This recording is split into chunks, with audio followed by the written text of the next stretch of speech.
Better days. Better days. Better days. Omnidog in the Minister of Comics. Talk forever, get right your ergonomics. Taking questions from the chat. With a name like that, you think they talk more about the bad.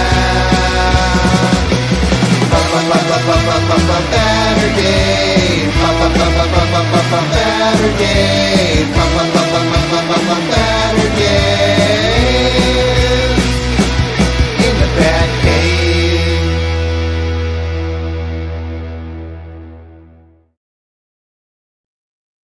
Heyo, welcome to Batter Days in the Batcave. I am Omnidog with my guest Taylor Talks Comics, the VFC social media guy. Social media guy, SMG. How are you doing, buddy? Good. I changed that. Someone, I think it might have been James on the show last time, said I needed to change that to VFC when I'm on your show. So Yeah, nothing gets by James. I will. James also did the Bart Simpson part of the thumbnail, and then upper management put in the lettering, so they combined to make a force to be reckoned with. James is getting really good at those thumbnails. he is. Man, the chat is lit up. It is. I love that. Beyond Comics, what up? Yeah, Sergio, how's it going? Sergio said, I'm here. You can start the show now. Okay. You do have a new setup, it looks like, right? I know. Do you like it? Yeah, I do. Is that a new mic, or you used it before? This is my same mic, but the camera's brand new. Oh, Traditionally, I've been using the camera on my laptop, which yeah. isn't so great. And then I have new lighting set up that I'm trying to figure out, how to set it up properly. Yeah. My wife was down here wonderfully the other day and trying to get the camera angle perfectly, and it still needs a little bit of work, but yeah, it's kind of what Santa brought me was some new setup. Cool. And you also cracked 5,000 subscribers. I did. Thank you so much to anybody in the chat tonight that subscribed. I did. It was my goal. So before I checked it, before the new year last year, I had like less than 2,500. Oh, wow. So in March, I hit 3,000. So, but before at the new year, when I only had 2,500, I was like, I want to see if I can do 5,000 by the end of the year. And I did. I doubled it. So thank you so much for anybody that subscribed. I have a lot of big plans for the channel this year. Hopefully I can achieve those goals and things, but I have no plans this year for my channel.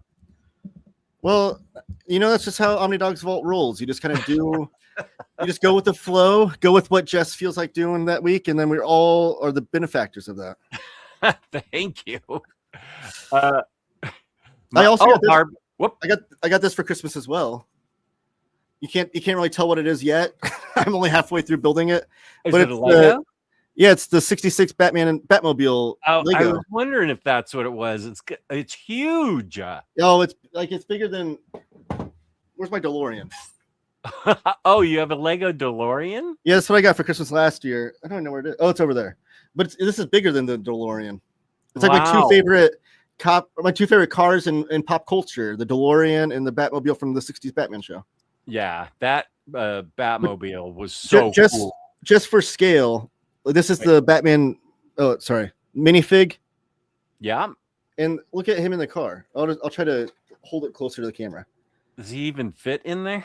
No, He's like so tiny. Does he slide down? Yeah, he just like sits in there, like falls down. So the minifig's much bigger than. No, the car's much bigger than the minifig. It's not really to scale, but the minifig's real cool. I don't know if I can get that on camera too good. Okay, yeah, I can see that. Yeah. What the? We're both gone.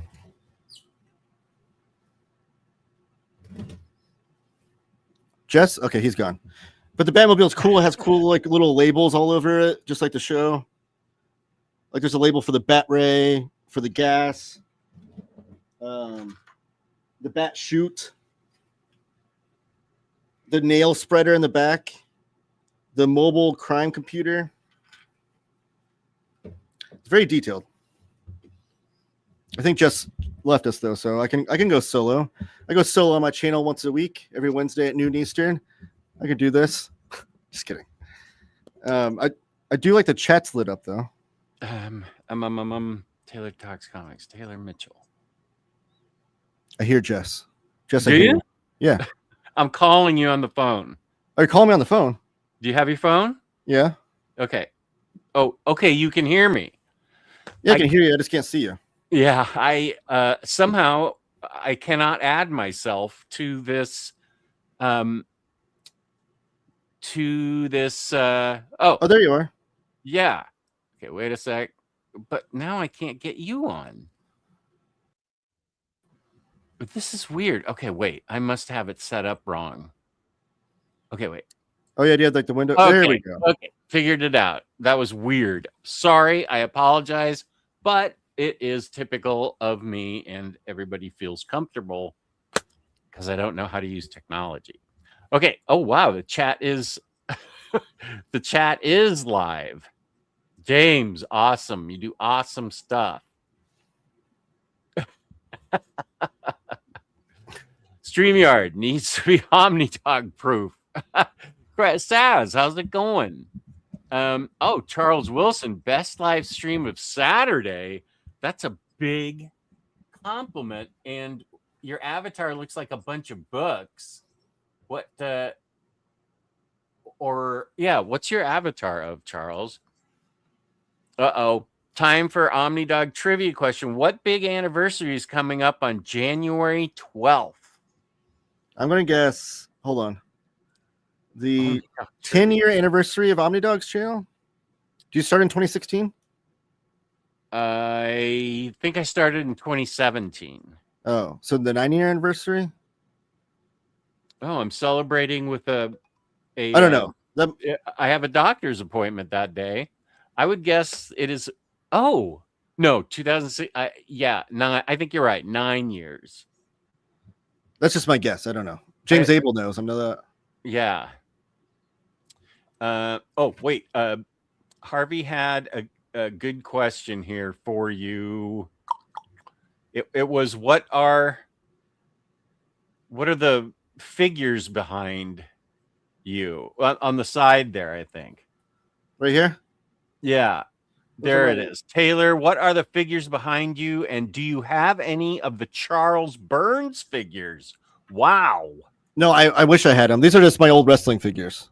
Oh, cool. There's Hulk Hogan and Ric Flair, and then there's this cool Casey Jones from Turtles. Oh, okay, cool. Casey Jones is one of my favorite comic book characters of all time. Awesome. I see Alfred E. Newman up there, right? Yeah. My son actually got me this for Christmas. It's the newer NECA Casey Jones.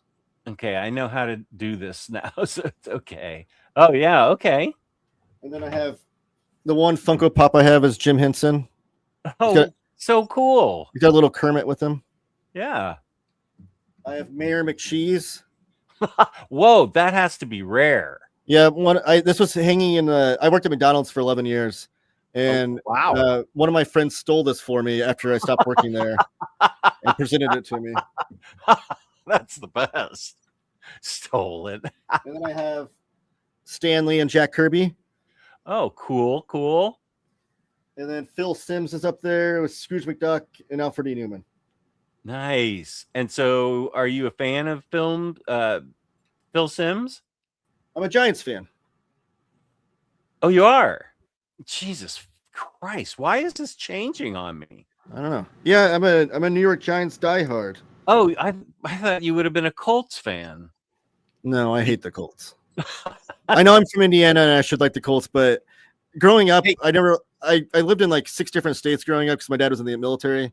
So I never had like a team. So I just picked the Giants. And then coming to Indiana, I hated the Colts because everyone was talking about how great they were, and I didn't really think they were that good. But I am a Pacers fan, though. Yeah.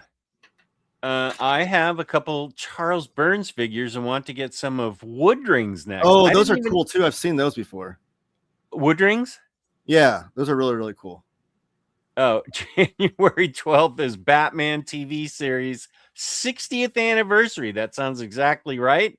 Wow. 60 years ago is when I started watching it. Oh yeah, Batman 66. That makes sense. Yeah. That's a I love great. that. That's one of my favorite TV shows of all time.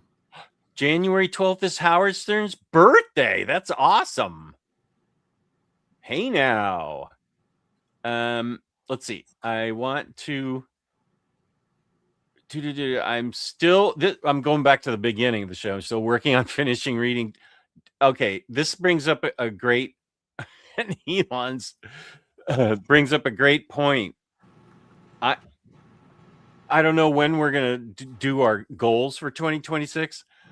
I don't think I've ever completed a single goal. No, this last year I completed a book, one book. I can't even remember what it was. So this year, I'm going to make it more realistic, and I have to limit my shows to 2 hours a piece at a time because my brain starts to explode. That's one of your goals, is to only go 2 hours? Yeah, I went. I can't remember now. I can't even remember what I did. Oh, I think I hosted an Omnibus for me and Lou, and I think I went 3 hours, and the next day I felt awful. So I don't think. I mean, 2 hours is a good enough length, anyways. I think the shows that go on beyond that are, I don't know. Personally, I think that's the good length. 2 hours. Yeah. I think beyond that, as a viewer, I don't know that I'd want to watch beyond that. I'm sure there's people in the chat that are like, no, do 5 hours. But if you want good content, you gotta limit. You gotta want them wanting more, right? Right. Hey, Kenny. Razor is like complete. Oh crap! Is he? I totally forgot about the Invincible book club until just now. Oh, were you going to start an Invincible book club? We were going to start it. Oh, But you forgot about it too, apparently. Last year? The last, like a few weeks ago when I was on your show, we talked about doing it. We both forgot. Razor's gone back to the very beginning of my library, the very beginning. Oh. And is going through them, and he's leaving comments and everything from 8 years ago.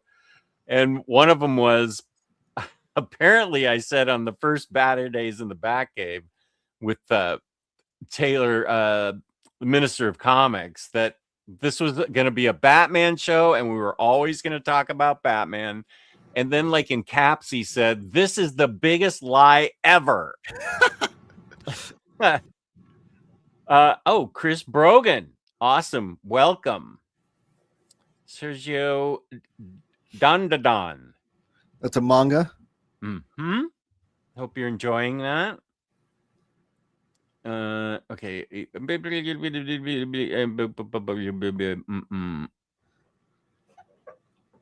Taylor, back in the doghouse. Oh, Harvey.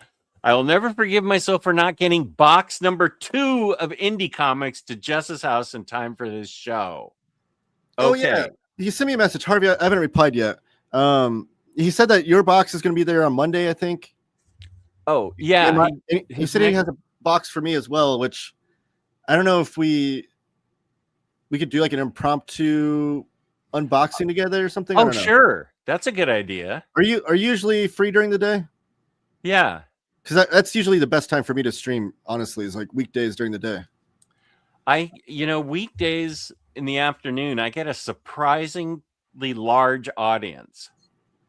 Maybe we could pop on, even just a quick like 30-minute show or something, do a Harvey Picar's Ghost unboxing. I love it. On Tuesday, I think I'm off on Tuesday. James, I need you to. I'm sure you're already on it, James. I need a thumbnail for live unboxing of Harvey Picar's Ghost indie comics. Put some glitter on there. Sorry? Put some glitter on the thumbnail. Yes. Yeah, I used to think FedEx was elite level, and apparently it's like the worst. I didn't even know that. is everybody sending things UPS or USPS? I sent a large number of very valuable books during the pandemic to fund my health insurance, and I always use FedEx. I guess I'm lucky they got there. Yeah, I feel like FedEx is slow, especially on like their estimated delivery days. I feel like USPS is. I always get those like a day before they say they're going to come, but USPS, but really it was me. Oh wait, I don't know. Sorry. Here's Safar. Safar, have you been asking me about Rook Exodus? Because of you, Rook Exodus is on my list of 2026 books to read, along with Absolute Martian Manhunter. Oh, I am definitely going to be able to hit those goals because I have finished. I had to read Zatanna. I read that. And now I am reading Black Canary Best of the Best. But I'm going to read Rook Exodus and Martian Manhunter and the book that has stymied me forever. My favorite. Which one is that? Sorry? Which one is that? Justice League Dark Rebirth. Yeah. Is that the Milligan era, or is that? It's Tiny Onion and Rom V. Okay. And I remember reading it in trade paperback, and you know how good Tiny Onion is. Yeah. It was great.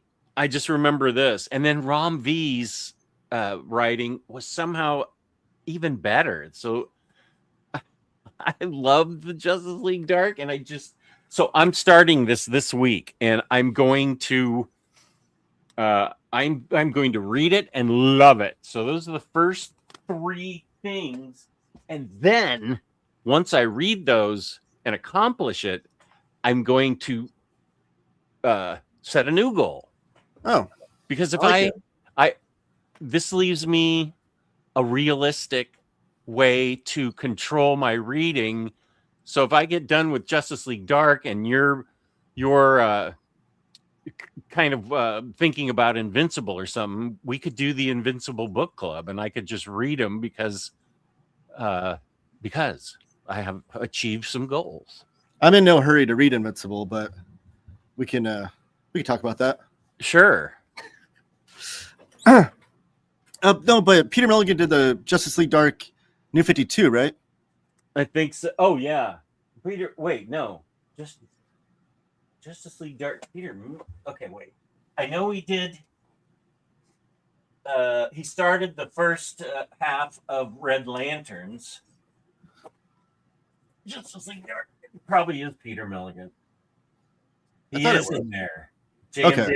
Mateus, Jeff Lemire, Ray Fowler, and Peter Milligan. This is good. I just recently read this, maybe 2 years ago, so I've forgotten it all.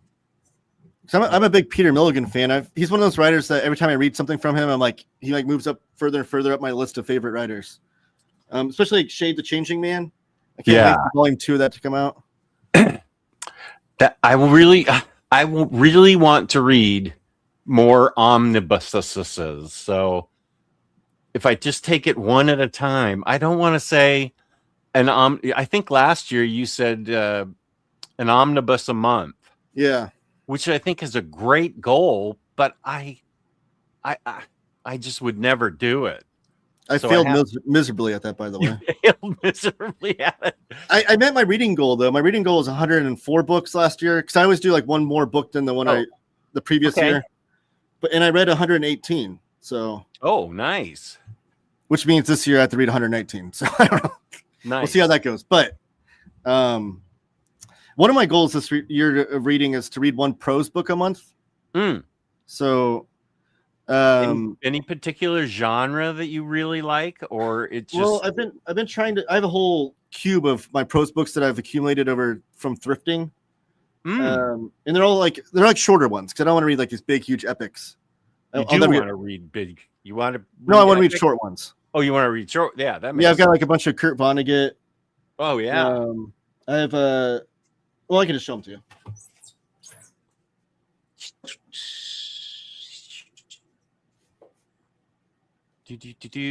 Mr. Tex, what up? Good to see you.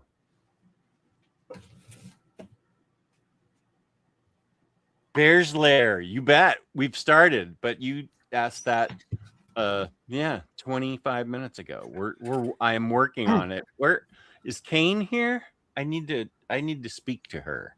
So I want to read short books like this one. No, just kidding. Moby Dick. that was a joke. I got some Richard Stark books though. I'm always looking for his books. Oh yeah, okay. The Parker series. This one actually was adapted by Darwin Cook. Oh, okay. Yeah. I got some Lovecraft. Ooh. Here's Kurt Vonnegut. God bless you, Mr. Rosewater. Has no dust jacket. You got all these thrifting thrift store or a used bookstore? Yeah, used bookstore, thrifting. That's what we do as a family quite a bit. Like we just went there today. We just go around to different like Goodwills or half price books. Yeah. Thrift stores. That's fun. You can always find treasures that way. I know. I got The Road by Cormac McCarthy. That's a little bit of a longer one. Have you read that? I don't think I could read that. I Why? know what it's about. Oh, it's. I think it's. Oh, like the subject matter? Yeah. Oh, okay. Yeah, I think it would just freak me out too much because he's a good writer, and I would just feel it. I couldn't watch the movie either. I've never read anything by him, so I got The Invisible Man. I've never read this one before. Oh, I remember reading that in middle school. That's a good book. Here's another one I've never read, a classic, Lord of the Flies. I read that in high school. You've never read it? No. Oh my gosh. Welcome to the Monkey House. He's such a good writer. I know. Cat's Cradle. Well, here's the tragic thing, Jess, is that I'm from Indiana and I haven't read a lot of Vonnegut in my life. Last year, I finally read Slaughterhouse-Five and I loved it. I read that and then I saw the movie and I really liked both. How was the movie? I think it's excellent. Okay. You have to know what I think going into the book and going into the movie, you have to understand what he's I didn't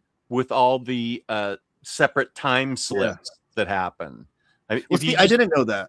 Yeah, I had no idea what his writing style was like, and I had no idea what to expect from Slaughterhouse-Five. I knew it had to do with like kind of an anti-war message, and that's all I knew going in. And I kind of loved it. And I feel like all my years of reading Alan Moore and Grant Morrison prepared me for it. It's all the jumping in time and things. I was like, this is very Morrison. I mean, I know Vonnegut was beforehand, but this feels like kind of Grant Morrison-y. Like I can get around this. I got another Richard Stark. Oh wow! And then the last one this is a bit popular series right now, Dungeon Crawler Carl. Oh yeah, I think you might have showed me that last time. Okay, I probably did. Yeah. Oh, so sorry to interrupt, but here's astonishing Melanie. Wait, I just saw her. Okay, she's astonishing Melanie. How are you? She's interviewing Deadpool there or something. That's awesome. And then this will probably not. I'll probably not get to this one. This will probably be 2 months worth if I do. But it's East of Eden. Oh yeah, Steinbeck. Steinbeck. I've read all of Steinbeck. This is a really thick one, so I don't know if I'll get to this one this year. But I just have like a cube of them. So whenever I want to only read one at a time because I do have a habit of like comic books. I read like so many different books at a time. Oh, but I want to like when I start a new month or start a new book, I want to just pull off whichever one sounds cool to me at the time. That is awesome. Have you read the Slaughterhouse-Five comic book adaptation? No, it's by Ryan North. Is the writer, and then I forget who the artist was. But I will say I was really disappointed by it. Oh, I feel like that. That's why I asked you about the movie, is because I feel like that one's really hard to adapt. I don't know. I feel like Vonnegut has such a unique writing style that I don't know anybody could adapt it that if he wasn't a part of it. Like if he like wrote the screenplay and directed it, maybe it could work. But so anyways, the comic book is interesting. And I feel like they really swung for the fences, but I don't know. I feel like they picked too hard of a book to adapt. I think it didn't really land for me. But Like the artwork is really good, and Ryan North is a good writer. I've read other stuff that I like from him, but I don't know. I was kind of disappointed by that. We have Josh Greathouse. I haven't seen him in a while. What? All caps. Yeah. Lord, never read Lord of the Flies. It's true. I'm gonna hopefully correct that this year, though. Yeah, that's awesome. Oh, here's Astonishing Million. I like Cat's Cradle and his short stories. Yeah, I have one of his short story collections upstairs, I think. I forget what it's called. But Oh, we lost Melanie. She's going to karaoke. Okay, thanks for being here. Bye. Brian 12ish Vonnegut doesn't miss. And we did see your black cat. Oh, that was Oreo. That's she's my Oreo. son's cat. But she's like the more rambunctious, adventurous one. She's still here, but she doesn't like. She's kind of camera shy. But her name's Oreo. She's a tuxedo cat. She has a white belly. Oh yeah, she looks like an Oreo. My son's favorite cookie is an Oreo. He named her. Yes, of course. Mr. Tax, my reading goal was help because Daredevil from Smith Casada to Brubaker were fast reads. Let's see. Razor, of course. So when does the Invincible Book Club start? It could be this year, but it's going to be a game day decision, I think, for us. I do want to read it because we talked about this on our last show, so I don't want to, go too long on it. But we're both part of the Robert Kirkman Haters Club. I don't know what the official title is for that, but I've never read a Robert Kirkman comic that I liked. And I've kind of downright loathed a lot of them. And I'm an easy pleaser. Like if you look at my Goodreads, most of the books I read are like 4 or 5 stars.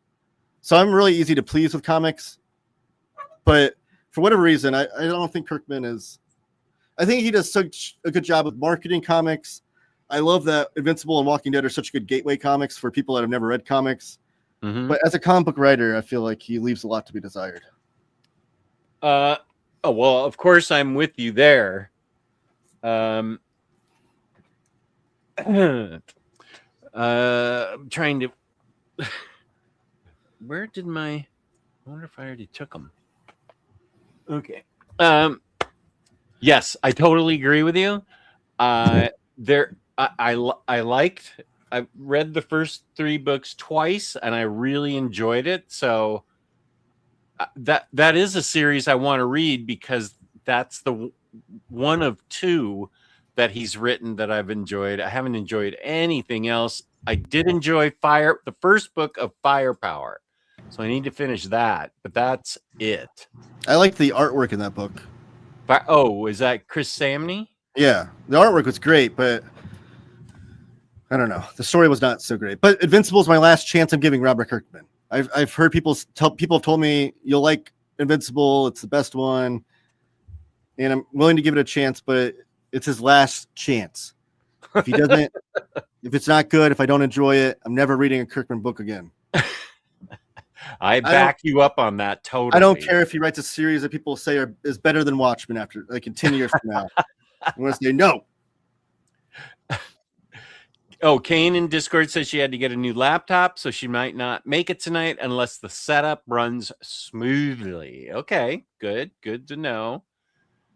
Let's see. I'll go to the very end and then go back. Oh, wait. Super Laugh Hard here. Super, how are you doing? I meant I've been meaning to email you and see how you're doing, so I need to do that. I'm really sorry. I hope everything's going well for you. I know. Same. Happy New Year to you as well, Super Laugh Hard. Yes. Oh, Jess, I forgot to tell you, I'm sorry about your loss yesterday. Or was it yesterday? What's today? Which loss? Saturday. Ohio State or the Rams? Ohio State. And by sorry, I mean I'm not really sorry at all. You know what? I was okay with it, and they're losing the Big Ten championship. They beat Michigan. That's all I care about. They can go 1-11 as long as the one win is Michigan. My wife and son are both IU fans, so IU on the run that they're on right now, it's wild. I'm a Penn State fan, especially when it comes to football. Oh yeah, But, that's right. I was happy to see them beat Ohio State, though. I will say. What he's done with Indiana University, I think it is unprecedented. I don't think it's ever happened in college football. In 2 years, he's turned around the program. Their last bowl game victory, they won the bowl game, the Rose Bowl the other night. That was their first any bowl game, even like the crappy like toilet paper bowl, applesauce bowl, whatever crazy bowl games they have. The last time they won a bowl game was in 1991. Well, and he took a team with a complete a program with a complete losing mentality, consistently winning like 4 or 5 games a year. Yeah. And I think they are the easy favorite now. They are complete in every facet. Before they destroyed Alabama the other day, and before that game, Nick Saban was talking about. He's like, I went golf with my friends. And they're all saying like, "Oh, Alabama's got an easy win against IU," and he's like, "No, like you guys need to watch these games. IU is really a powerhouse." Totally. Oh wait. Oh, here's Bunk. What up, Bunk? Bunk, it's so bad. It's so. If you were a fly in the wall during the Pacers games, my house is just perpetually just cussing at the TV during every Pacers game. Here's how bad it is, Jess. Rick Carlisle is their coach. He is at 999 wins. So he's trying to get his 1,000th win. He'll be only like the 12th coach in history to get his 1,000th victory. He's been stuck at 999 wins for 11 games now. For 11 games, we've had to hear Rick Carlisle might get his 1,000th win tonight for 11. And at this point, I'm like, don't even celebrate it. Like, whenever it happens, just be quiet about it. Just move on. It's embarrassing at this point. Wow. Yeah. And I love Rick Carlisle, but it's a sad state. Just coming off just months ago, they almost won the NBA championship. And now they have the worst record in the league. What happened? Did they lose 2 superstars or something? Well, Tyrese Halliburton tore his Achilles in Game 7. Yeah, okay, I remember that. Awful. And then they started the season off. They've had 27 different roster members on their team this year. Oh, so they've just been cycling through guys because they've had so many injuries. At one point they had 10 players injured, and that included like 3 or 4 starters and a bunch of key bench players. Wow. So a big part of it is Tyrese being hurt, the best player, but a lot of it's injuries otherwise. They're getting a lot of guys back now, so hopefully they can turn things around a little bit. I don't know, but it's not great. And Bung Master B is a Celtics fan. They also lost one of their best players to an Achilles injury, but they're still doing well. So I don't know. Yeah. Spit cups. Does he? Oh yeah, he's constantly spitting in cups on the sideline. Is he chewing tobacco or something? I don't think so, because I think that's illegal. Like for coaches, it's even illegal in baseball now. You can't chew tobacco in the dugout anymore. So I don't think it's tobacco, but he's always spitting in a Gatorade cup. What? Okay. I don't know. It's just a habit he has, I guess. I don't know. Oh, here's Dana. What up, Dana? Hi, guys. Just wanted to drop in and say hi because it's 1 a.m. in the UK and I'm heading to bed. I've been hanging out and now it's heading towards 2 a.m. Peace and love, Dana. Thank you for being here. I wondered the same thing. I thought Harvey would be betting on the 49ers Seahawks game. You're missing it, Harvey. Go for a parlay on something. Oh, to me, the NFL season ended like 3 months ago. So the Giants were the first team eliminated from the playoffs. But you may end up with that Indiana quarterback, Mendoza. But I'm not even. Oh, well, the Giants have a rookie quarterback though already, so I don't know. Oh yeah, Jackson Dart. And they mucked it up anyways. Last week the Giants and Raiders played. They're both 2-15 or whatever. So they're basically playing. The loser gets the first overall pick, and the Giants end up beating them by 24. The Giants for the last 5 seasons have gone on these crazy game-winning streaks at the end of the year when they're already kicked out of the playoffs, just to mess up their draft status. I'm not. All my sports teams are sucking right now, Jess. It's not a good time to be. The Giants suck. Penn State football disappointed me this year. Oh yeah, They're supposed to be a national title contender, and look what happened to them. They fired their coach, and the Pacers are doing awful. So that's rough. yeah, but you know what? I still have comics. Yeah, and do you will follow always be there for me. wrestling still? Not Still much follow- anymore. No. Okay. Here's There's a a big- guy I know Bunk does, and Yeah. Omnibus. What up, buddy? He loves wrestling. He does. He does a lot of wrestling content on his YouTube channel. Yeah. Okay, wait. I needed to get some context here for Jewish Dragons. Jewish Dragons, peace and love. Is this a club for reading things that you don't really want to read? Wouldn't it be easier to reverse the polarity on that and have a club for things you want to get though? Through maybe. Get through. I'm not sure where you got that. Was that the Kirkman thing? I'm assuming, yeah. No, the reading club thing is just because I've never read Invincible. Okay. And Jess has never completed Invincible, so we just talked about maybe reading it together. Yeah, I enjoyed it, and I think you will too. It's intimidating when you have 12 volumes of something, even if it's comics. But if I finished my first goal and you have it ready, if you're interested and ready to go, then I will take it. I will do it too. I'll do that club. I'll join that club. I've always heard it's a fast read, so hopefully that's true. I don't know.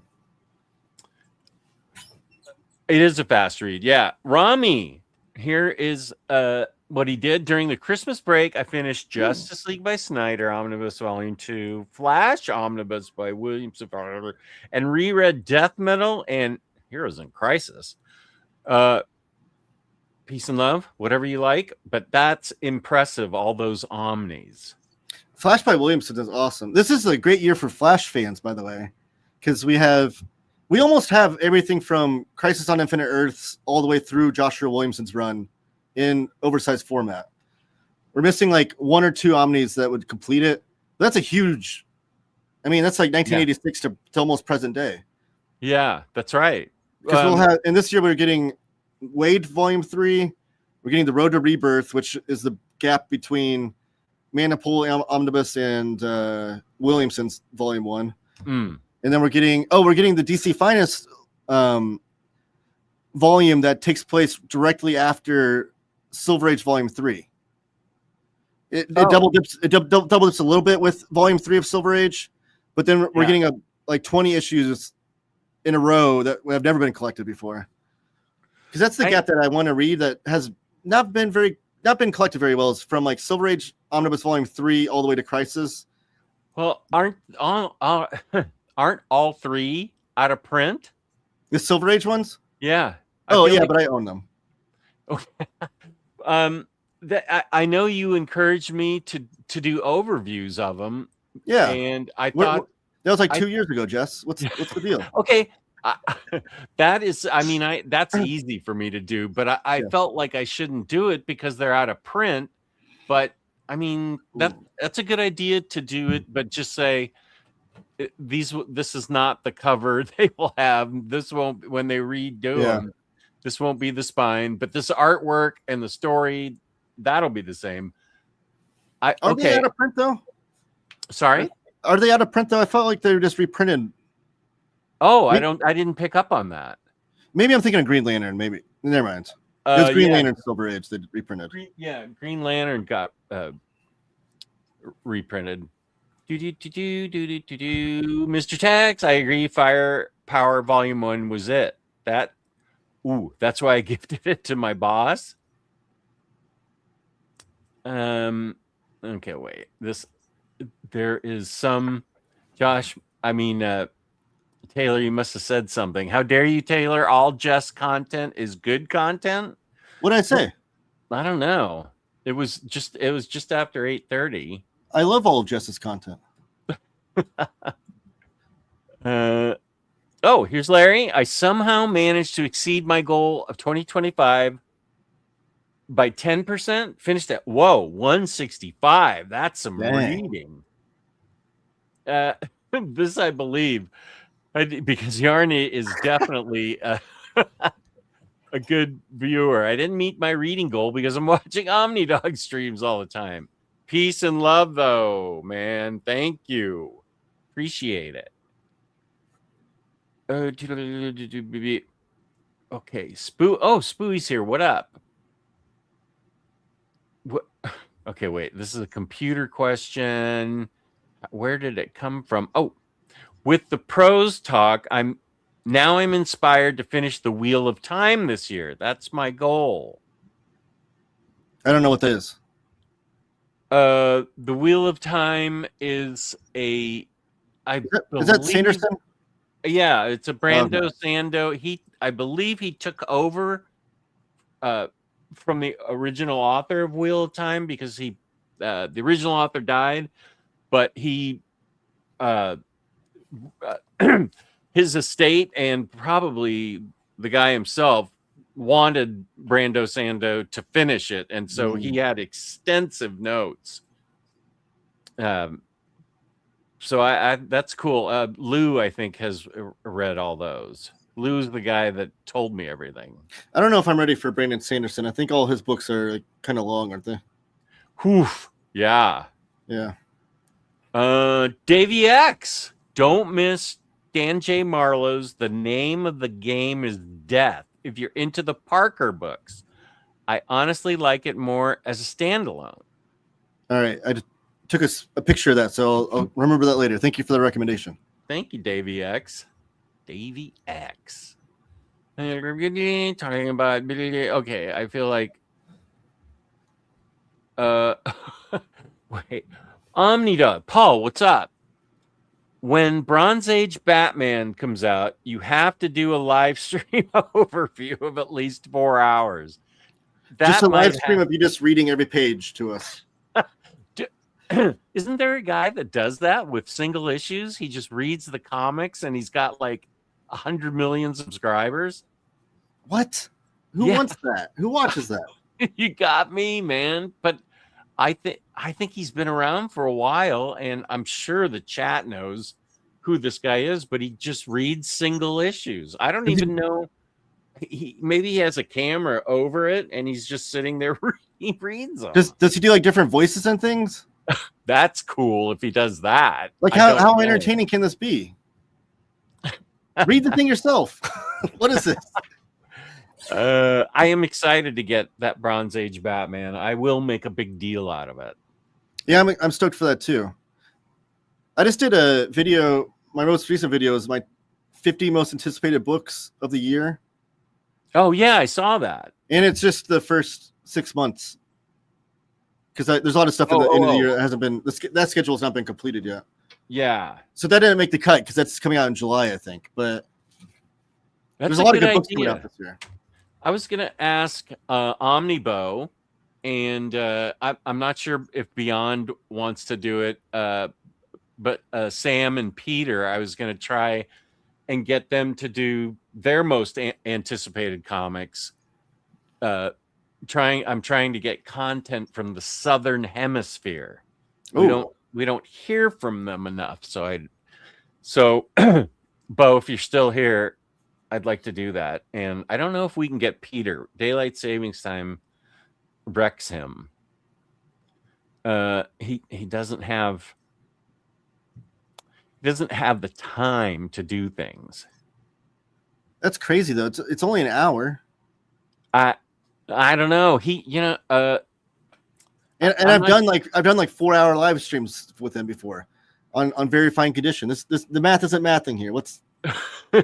Well, maybe he's so busy with Very Fine that he can't do anything else. But I mean, he has a packed life. I don't know that he has any downtime.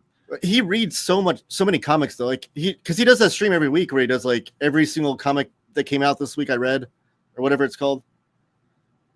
I was just teasing. He's awesome. He's one of my favorite YouTubers. Absolutely. I love Crisis. But it's hard now. I think maybe in March things will get better. That's right around the time that we'll start doing that's when I did all the streams with him, was last year during the most wanted omnibus reprints, most wanted omnibuses that don't exist, most wanted DC absolute, like all those streams that we do. I love those and the streams. polls and all that stuff. That's when him and I were working together behind the scenes for those kinds of things. But so I'm sure he'll be cooking around that time too, because he has so much great content too around that time. Like the mapping he does for all those most wanted omnibuses that don't exist. Oh, and then he puts them on his website, crushingcrisis.com. Everybody go check it out. And he like has all the maps on there and even some little blurbs about the books and just a wealth of knowledge. Yeah, I mean when you consider the fact that he is putting those all that content up, he has to read all the stuff or reread it or know it. He retains that knowledge in his head, but it takes time to read all that stuff, and he loves spreadsheets, so I don't even know how to do a spreadsheet, but Peter loves them. He puts those up for the Crisis website, and he has his job, his family, his exercise, which is, all encompassing with swimming and running and everything else. I don't know how he does it. Yeah. It's amazing. Andrew, Shade the Changing Man, Volume 1, was probably my favorite omnibus read of 2025. It was up there for me. I think Suicide Squad by Ostrander was my favorite, though. Maybe just because when you have like a good experience with an omnibus, so you just like plow through it and you're just like having so much fun reading it, and you just can't wait to pick it up again. That was me with Suicide Squad. I read that over like a couple of days. And Shade the Changing Man I've only ever read the first 6 issues before, because I had like an old trade paperback of that run, and it never had been collected. I think after issue 12 it had never been collected before.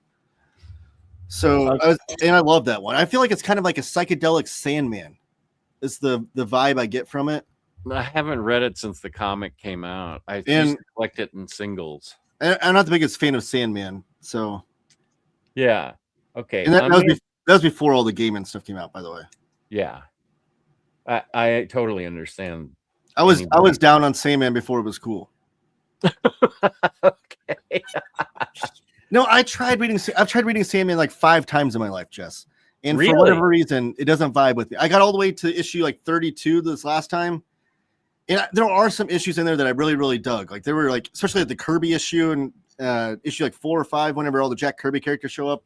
Oh, I love that issue. But like I don't even know how many issues it was, but in the 20s when he's like in hell, it was like such a slog for me. I was like, get on with it. Let's go. Like, I don't know. I tried. I think I've given up though. Totally valid. I get it. I am going to write down when I see people talking about the Omnis, I do want to write down the Omnis that I really want to try to read this year. It's not going to be a goal, but once I finish like Justice League Dark, I wrote down Shade Volume 1. I have it, and I haven't read it since 1991 or 1990. My goal, is to read Gravity's Rainbow this year. Nice. Oh,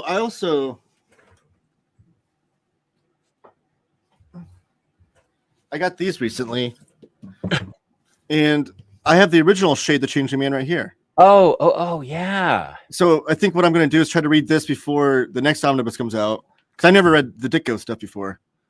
And then I might do a reread of the Omnibus Volume 1 before the second one comes out.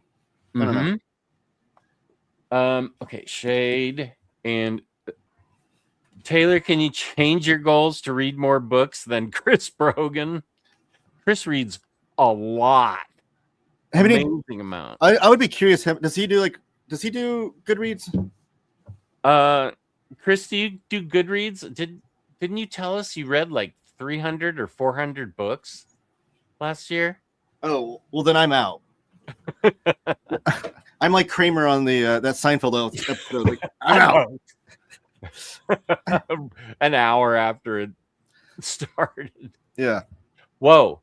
Jess's box is 25.5 pounds of comics.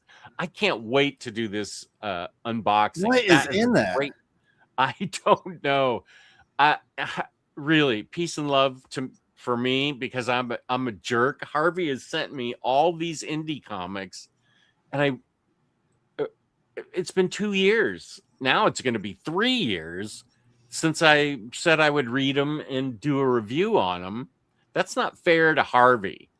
I mean, he's very generous sending me, well, food and these indie comics. So this is okay. I guarantee everything. Peace and love. I'm guaranteeing I am going to read your indie comics this year, and we will do a live review overview show. I would love that. And I agree with you. Harvey is tremendous. He sent me comics as well. He has a box of comics coming my way, which is actually nice because the Goiter collection, did you get the trade paperback? I did. Yeah. Because I missed out on that. And is it out of print? Now it's getting harder to find. And I'm actually interviewing Josh Pettinger soon this month, I think. And Harvey, I was talking to Harvey. I'm like, the only thing from him I haven't read I haven't read any of his Goiter stuff. And Harvey's like, well, I'm looking at multiple copies of Goiter. I can send one your way. Josh Pettinger said that? No, Harvey. Oh, Harvey. He's awesome. He's like the ambassador of alternative comics. He's such a cool guy. Yeah. The Comic Pals. Oh, I'm so sorry. That was a long time ago. Looking forward to hearing your reading goals in about 2.5 hours. Well, Sean does know me pretty well. Omnidog, if you have no plans, you can't be disappointed when they don't work out. I actually like that. And Lionheart and Javi were here 45 minutes ago.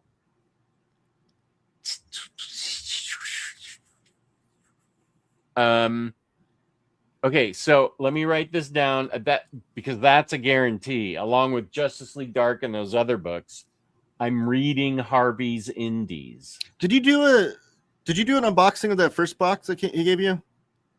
I don't remember an unboxing. So I'd like to know what's in there. I know I had Goiter stuff in there. It's in a special section in the. Like you still have it all together? Yeah, I could go get that. Go get it. Yeah, let's do it now. I just want to see what's in, like, just real fast. You don't have to talk about each one, but this is the live unboxing he's talking about. That was a long time ago. But yeah, that would be amazing. Let's see. Let me find a question for you that you can answer, and you can answer while I go get those mini comics, indie comics. Sorry. Oh, here's Spooey's talking to Chris Brogan about their setups. I have a 27-inch iMac from 2000 as my primary computer. Wow. But I got an M4 Mac Mini over the summer, and I'm hooking up my old quad-core iMac that I keep for. Oh, wow, Spooey! What? The software is obsolete now, and the new. I forget what do you do with all these computers? I know James is somehow managing the world with his 3 screens and everything else that he does. Yeah. I use the laptop I'm using is I think it's from 2009. It's a MacBook Air. Oh, cool. Apple laptops last forever. Like, they're so good. Like, if you guys are in the market and you want to find a good Apple laptop, just buy one used or refurbished, because they're not like other crappy laptops. They're good. I got this one used, actually. And it's done me well. Good. I've had it for like 8 years now, I think. And the webcam's not the greatest, but it still works. Yeah. I'm actually my video quality actually looks. You have like the StreamYard 1080p or whatever, right? Yeah, that's what it is right now. Yeah, because I'm too cheap to pay for StreamYard, so all my videos so far have been like 720. Yeah, but I'm looking to switch software soon. Hopefully, I can get to 1080p because my camera looks great right now compared to my recent Yeah. videos. What you got a separate cam? Is a webcam or what do you have? Yeah, it's I don't know what it is. It's a webcam I got off Amazon for Christmas. I don't know. Well, where is it? How is it set up? It's on a tripod. Tripod. Okay. Yeah. I had a webcam back. This was a disaster, as everything is. I had a webcam back during the pandemic, and I what a disaster that was. I did one video with it, and it was all botched up. Yeah, I'm trying to. I'm not very tech savvy Okay. at all. So Me it's either. definitely a work in progress. But Okay. Where? Oh, Razor asked, "Where's the Stan Lee figure from?" I got it at Target. It's just a Mego figure. Oh, Like, the classic Migos. yes. I was in Target one day and it was like $5. Wow, It's really cool though. Cool. And it's got Spider-Man hands. Oh, wait, let me highlight you. There you go. Oh, that's awesome. In the red sweater. He kind of looks like Kevin from Home Alone in this outfit. But where'd my Jack Kirby go? Oh, he fell. Ah. But the Jack Kirby is from, it's NECA, and it's from the Ninja Turtles line, because there's that famous issue, the Donatello micro series that came out it was Eastman and Laird back in the day. And there's an issue where they met Jack Kirby, and he's like a main character throughout the issue. So they made a figure of him. Now he doesn't have a cigar, which would be cooler, but he never had a cigar in that issue either. Oh. I actually have a video on my channel unboxing this. Oh, that's cool. It came with some cool stuff. It came with like a little figure that he creates in that issue. But it's really cool. That I mean, obviously Jack Kirby's my favorite comic book creator of all time. And I love the Stan Lee figure. But of course, you could probably buy like multiple versions. You could buy pop figures of Stan Lee. There's multiple Migos, but they never had a Jack Kirby figure. So I was stoked to get this. That's really, really cool. I love it. Let's see. Sky Blue Demon from half hour ago. Sup, everyone? Oh, wow. Is that a cat in some kind of... My reading goal is to get to Krakoa by the end of the year, about to start. Whoa, Claremont's Inferno event. That actually reminds me, last year, one of my goals that I did not do is to finish Krakoa, because I just finished the middle of it. I need to I'm getting close to the fall of X and the rise of X. I don't know how close I am to that, because isn't that the end of that's the end of the Krakoa era. No, I'm nowhere close to it. I'm in the middle. I need to read a bunch of it if I want to. From Inferno to Krakoa, though, are you just only reading X-Men, Sly Blue Demon? Because that's a lot. That's like 2 decades worth of X-Men comics. Yeah. I mean, maybe you read like Chris Brogan. I don't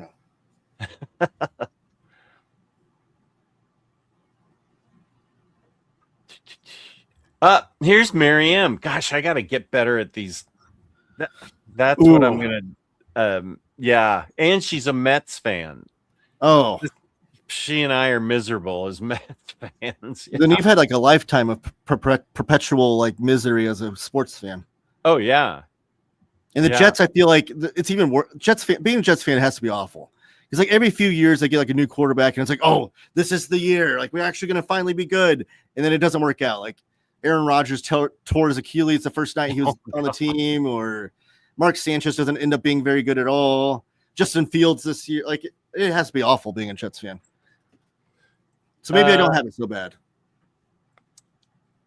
This 49er game might make me depressed, at least. Oh, because are the Seahawks whipping up on them? At least I have Jets and Taylor to make my night better. Thank you, Razor, from half an hour That's ago. the thing about sports, is you'll always have comics to lean on. Yeah, because 99% of the time with sports, you're going to be disappointed. Yeah. And 100% of the time, if you're a Jets and Mets fan, you're going to be disappointed. Oh, this is a good goal. I have been thinking about doing a read along with first title being Criminal.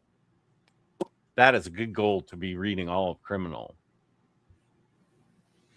Celtics in the house. Lots of shamrocks from Lionheart.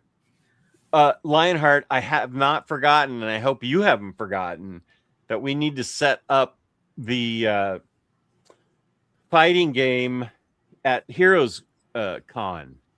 What is the fighting game? And he's going to take on Very Fine Condition. Oh, Street Fighter? Is it Street Fighter, Lionheart? I think Omar's a big Street Fighter fan. Okay, yeah, I think that's what Lionheart has been going back and forth with him. And I want to set up a big screen TV with a whatever system. I could bring my own system. I have a PlayStation 5, and I'll buy the game, but I only have one controller. Okay, I'm spitballing here, but keep it in mind. Taylor got me. Why are you yelling all the time?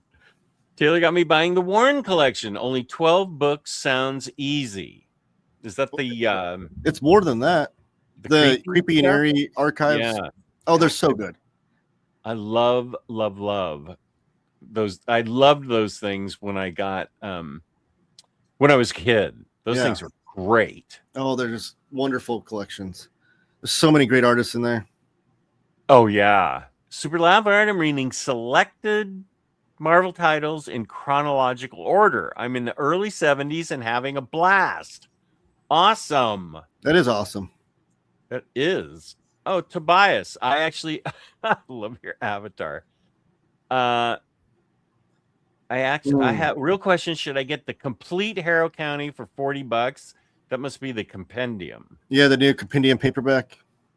Or get the hardcover for full retail. Is the hardcover the one that the new one, I think, that has a drawer? It has something interesting, like a drawer, or it's it is a drawer or something. Well, my advice, I would always get the hardcover because I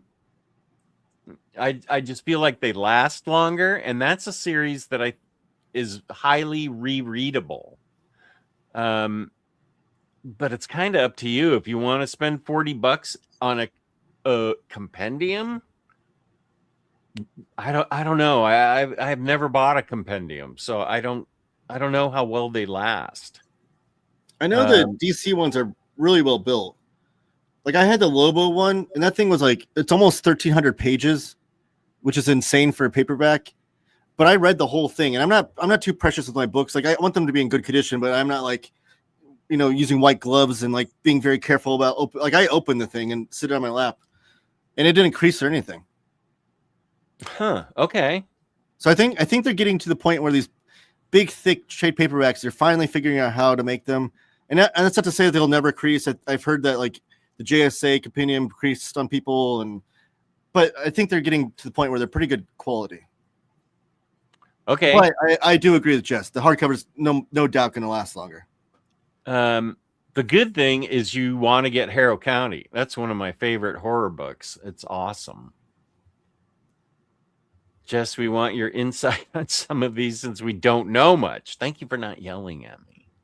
Oh, Wheel of Time, the Robert Jordan fantasy series. Wheel of Time was Robert Jordan, but finished by Sanderson. Okay.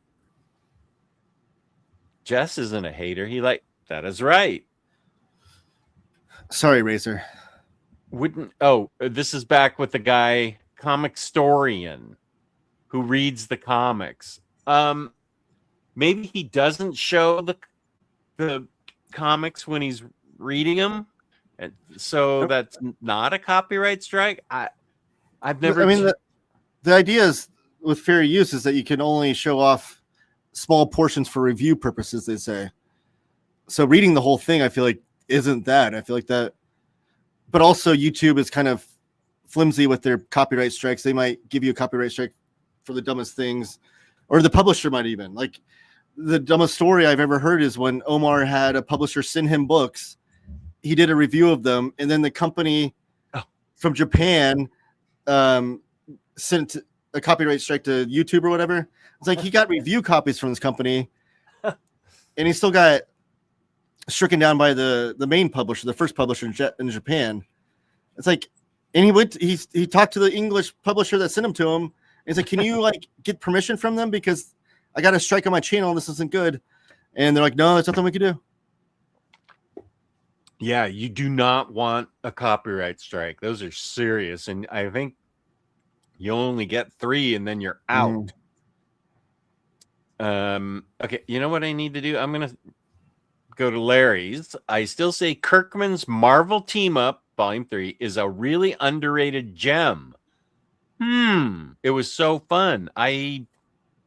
Okay, I don't know about that one. The only Marvel comic that I've read from Kirkman was the Destroyer. I think it was like the Marvel Max series. The Destroyer, huh? And it was not great. Was he the one that wrote most of Marvel Zombies? Yeah, and I've never read that before, but he kicked that off. And I know he wrote the Ant-Man series that you hated. Oh, yeah. Ooh. So yeah. I've avoided that one because early on in my YouTube days of watching YouTube, I took your advice to avoid that one. But I don't know. Yeah. Larry, if I love Invincible, I'd be willing to give that a shot. But if I don't like Invincible, sorry, Larry, I'm not reading it. What's Taylor gonna do when he runs out of book space? What have I done? I've already run out of book space. Oh, he's there, Sergio. Yeah, I'm constantly selling books. Like I have a huge, like off camera here, I have a massive stack like this high and 3 books wide of books I'm selling right now. So I'm constantly my collection's constantly moving in and out. I do have limited shelf space though, and if I want more books, then I have to sell books. That's just the way it is. Yeah. Same here. I'm always culling. Yeah, which is it's kind of the part of the fun, I think, honestly. Yeah. Like, am I going to read this book again? Maybe, like, even if I enjoyed it. Yeah. This is great. Jewish Dragons. I feel like when Bronze Age Batman gets delivered to Jess, a halo of light will appear around his body, and the entire country will hear his weeping tears of joy. If only. That would be great. Do you still have the Neil Adams Omnibus? No, I lost it in the flood. The one that you did the YouTube channel or YouTube video on? Like your most popular video? Yeah, I lost it in the flood. I was going to say, it would be great if you, when you get the Bronze Age one, if you take the Neil Adams one and actually pour root beer on it. Gosh, that's a good idea. I wish I had. Well, I couldn't save it. It was completely water soaked, and I think it's out of print now. It is, yeah. So I'm not spending $250 or whatever people are charging for it. Come on, you'll get like 2% of that back on the YouTube video you make. Good question from Lionheart. Jess and Taylor, what 3 books are you looking forward to picking up this year? Well, I just made my list of 50. Let me try to narrow it down. One of them was this book sitting next to me. I got this review copy in from Fantagraphics the other day. Locust, Love and Rockets. Oh, okay. Look at this thing. Whoa, you got sent that? Yeah, they send me review copies. They're wonderful. I love Fantagraphics. That's cool. I know. It's one of my favorite things that ever happened to me as a YouTuber is that Fantagraphics, my favorite publisher, sends me review copies. That's amazing. But this book collects everything that Jaime Hernandez did for the first 50 issues of Love and Rockets. And this chunker is 700 plus pages. Wow. And it's a beautiful collection. And I've already read these comics. I have the box set over there. But I haven't read them in this context, and I'm a very much context reader. Because I've read them in the box set, which also has like the Gilbert Hernandez stories and the Mario Hernandez stories. That's the major, big, huge box set. Yeah. I can't grab it because they're not actually in the box. But Okay. I can't move my camera very easily either. But yeah, the big box set though. Yeah. So I'm excited to read them, just the Jaime stories in order like this. But that was one of them. One of my most anticipated. Mm-hmm. Let me see what else I have on my list. Everybody knows that Batman Bronze Age is the book I really want. Also, the Paul Dini omnibus of Zatanna. Oh, That is gonna be great. All I have them in are, I think they were out of print forever, and I have these tiny little trade paperbacks. I have like 4 of them or whatever. Yeah, so I definitely want that Zatanna. Oh, I got my other 2. Okay. So Act 4 Publishing with Scott Dunbier. He's putting out the Complete Spirit by Darwin Cook. The Connoisseur edition. It's going to be the same trim size as the Parker Martini editions. And it's Darwin Cook. So that's one. And then also from Act 4, the Steve Ditko Spider-Man Artist Edition. Oh, wow. It's going to be like, did you get the Batman Year One? I did not. It's on my wish list, but I just don't know where I could put it. Right behind you, right there. Cover up one of those posters. Posters. These are art pieces. Yeah, man. Well, I'm talking about David Mazzucchelli Artist Edition. But so it's gonna be that big because that's the size of the paper that Ditko drew on back then, and it's got 4 complete stories in it. So these aren't like some artist edition stories, like mixed up pages that they can find. But Scott Dunbier found 4 complete stories, including Amazing Fantasy 15, every page, because that's in the library. Every page of AF 15 is in Library of Congress. It was you can make an appointment to go into that part of the Library of Congress, all that original art. Have you done that? No, I just now remembered it. I think you have to have, there may be a restriction that you have to have something like 10,000 subscribers on YouTube, Jeff. Come on. Tell them I'm the Omnidog. Let me see this stuff. Bring the mask in there and be like, don't you recognize me? Open up the Trump Library of Comics or whatever it's called. I'm sure he renamed it Trump Library of Congress. Yeah. I'll it's on the Library of Congress webpage that how to get in there. I don't think it's actually that hard. I'd love to do that one day though, because it would be amazing. Like some people are like, if I held the Constitution in my hands, it'd be like this historical to me, like as a comic fan, holding AF 15 original art pages in my hand. I'm sure you can't hold them, you probably have to look at them, but just even like being in the presence of them would be incredible. But this book is gonna be the closest I can get to that. So it's gonna have every page of AF 15 as well as like 3 other issues. I can't wait to pick that up. It's gonna be great. Those are my favorite artist editions, the ones that you can like actually read the issues the whole story. Yeah. It's like Steve Ditko was at your house. It's like, hey, look, this cool comic I made, and you're just like, oh man, this is awesome.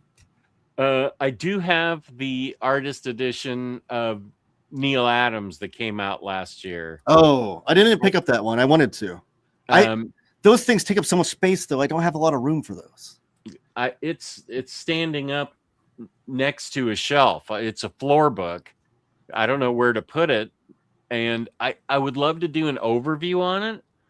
I don't know how I could even film it. It's big. Tricky. I have to, whenever I do an artist edition, especially like the Batman Year One, which is it might be the tallest book I own. Mm-hmm. I had to like in the basement that I'm in currently, like I'm touching the ceiling right now. It's pretty low. And I'm a short guy, so I can walk around in here. But I had to put the camera basically where the ceiling is, and it barely got the book in frame. Oh, you put it up on the ceiling? Yeah, whenever I do my overheads, only for that book. I have like a hold on. Yeah, how do you do that? This is my old setup.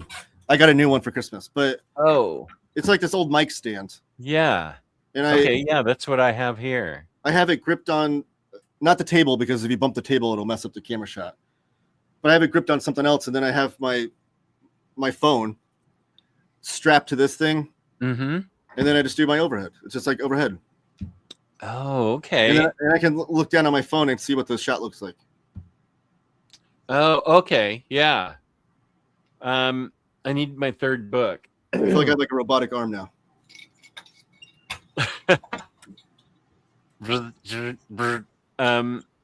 Probably okay. Secret Six. I need to read. Oh man, I need to read Secret Six and Birds of Prey because I've been waiting for those books.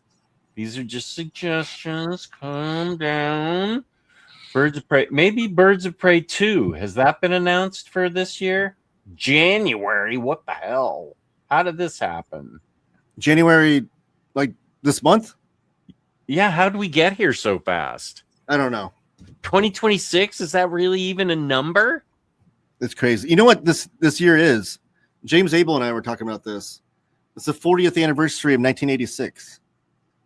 The most important year in comic book history. Oh. Yeah, okay. It was the first year that the direct market passed the newsstand in sales. And because of things like Watchmen and Dark Knight Returns, so many things happened that year. Yeah, I remember. Yeah. I remember going to a comics bookstore and picking up Watchmen in singles. I wasn't even alive yet. Oh, you weren't? No, I was born in 87. Oh. But okay. That's it's a big year though. Yeah. Are you doing a video on that? I want my aspiration is to work on a book for it. I want to write a book about it. Oh, I had no idea you were a writer. Well, want to be. I have a journalism degree. Yeah. From Penn State. I got my That's right. bachelor's degree in journalism. Well, I'm so a wannabe writer. Yeah. But yeah, Well, it's a big year and it's a fun topic to talk about. let me suggest something and you can shoot it down. But what if you and I did a show on 1986 and how important it was? And maybe you'll get ideas and topics and suggestions that are in your head and will help you write the book. You never know what like Cycle Cleveland's gonna say. It might be gold. That's true. I mean, that's not a bad idea. Because I've been going back and reading like the old like Comics Journal and because a lot of that stuff you can find archives of, like the old because I want to read like the context of what people were saying back then. So I've been reading a lot of those old magazines and articles and interviews to take notes on of what people were saying in the real time. But yeah, that'd be cool. I'd like to get other people's ideas, kind of like not network. What do you call that? Like bounce ideas off people's heads. Yeah.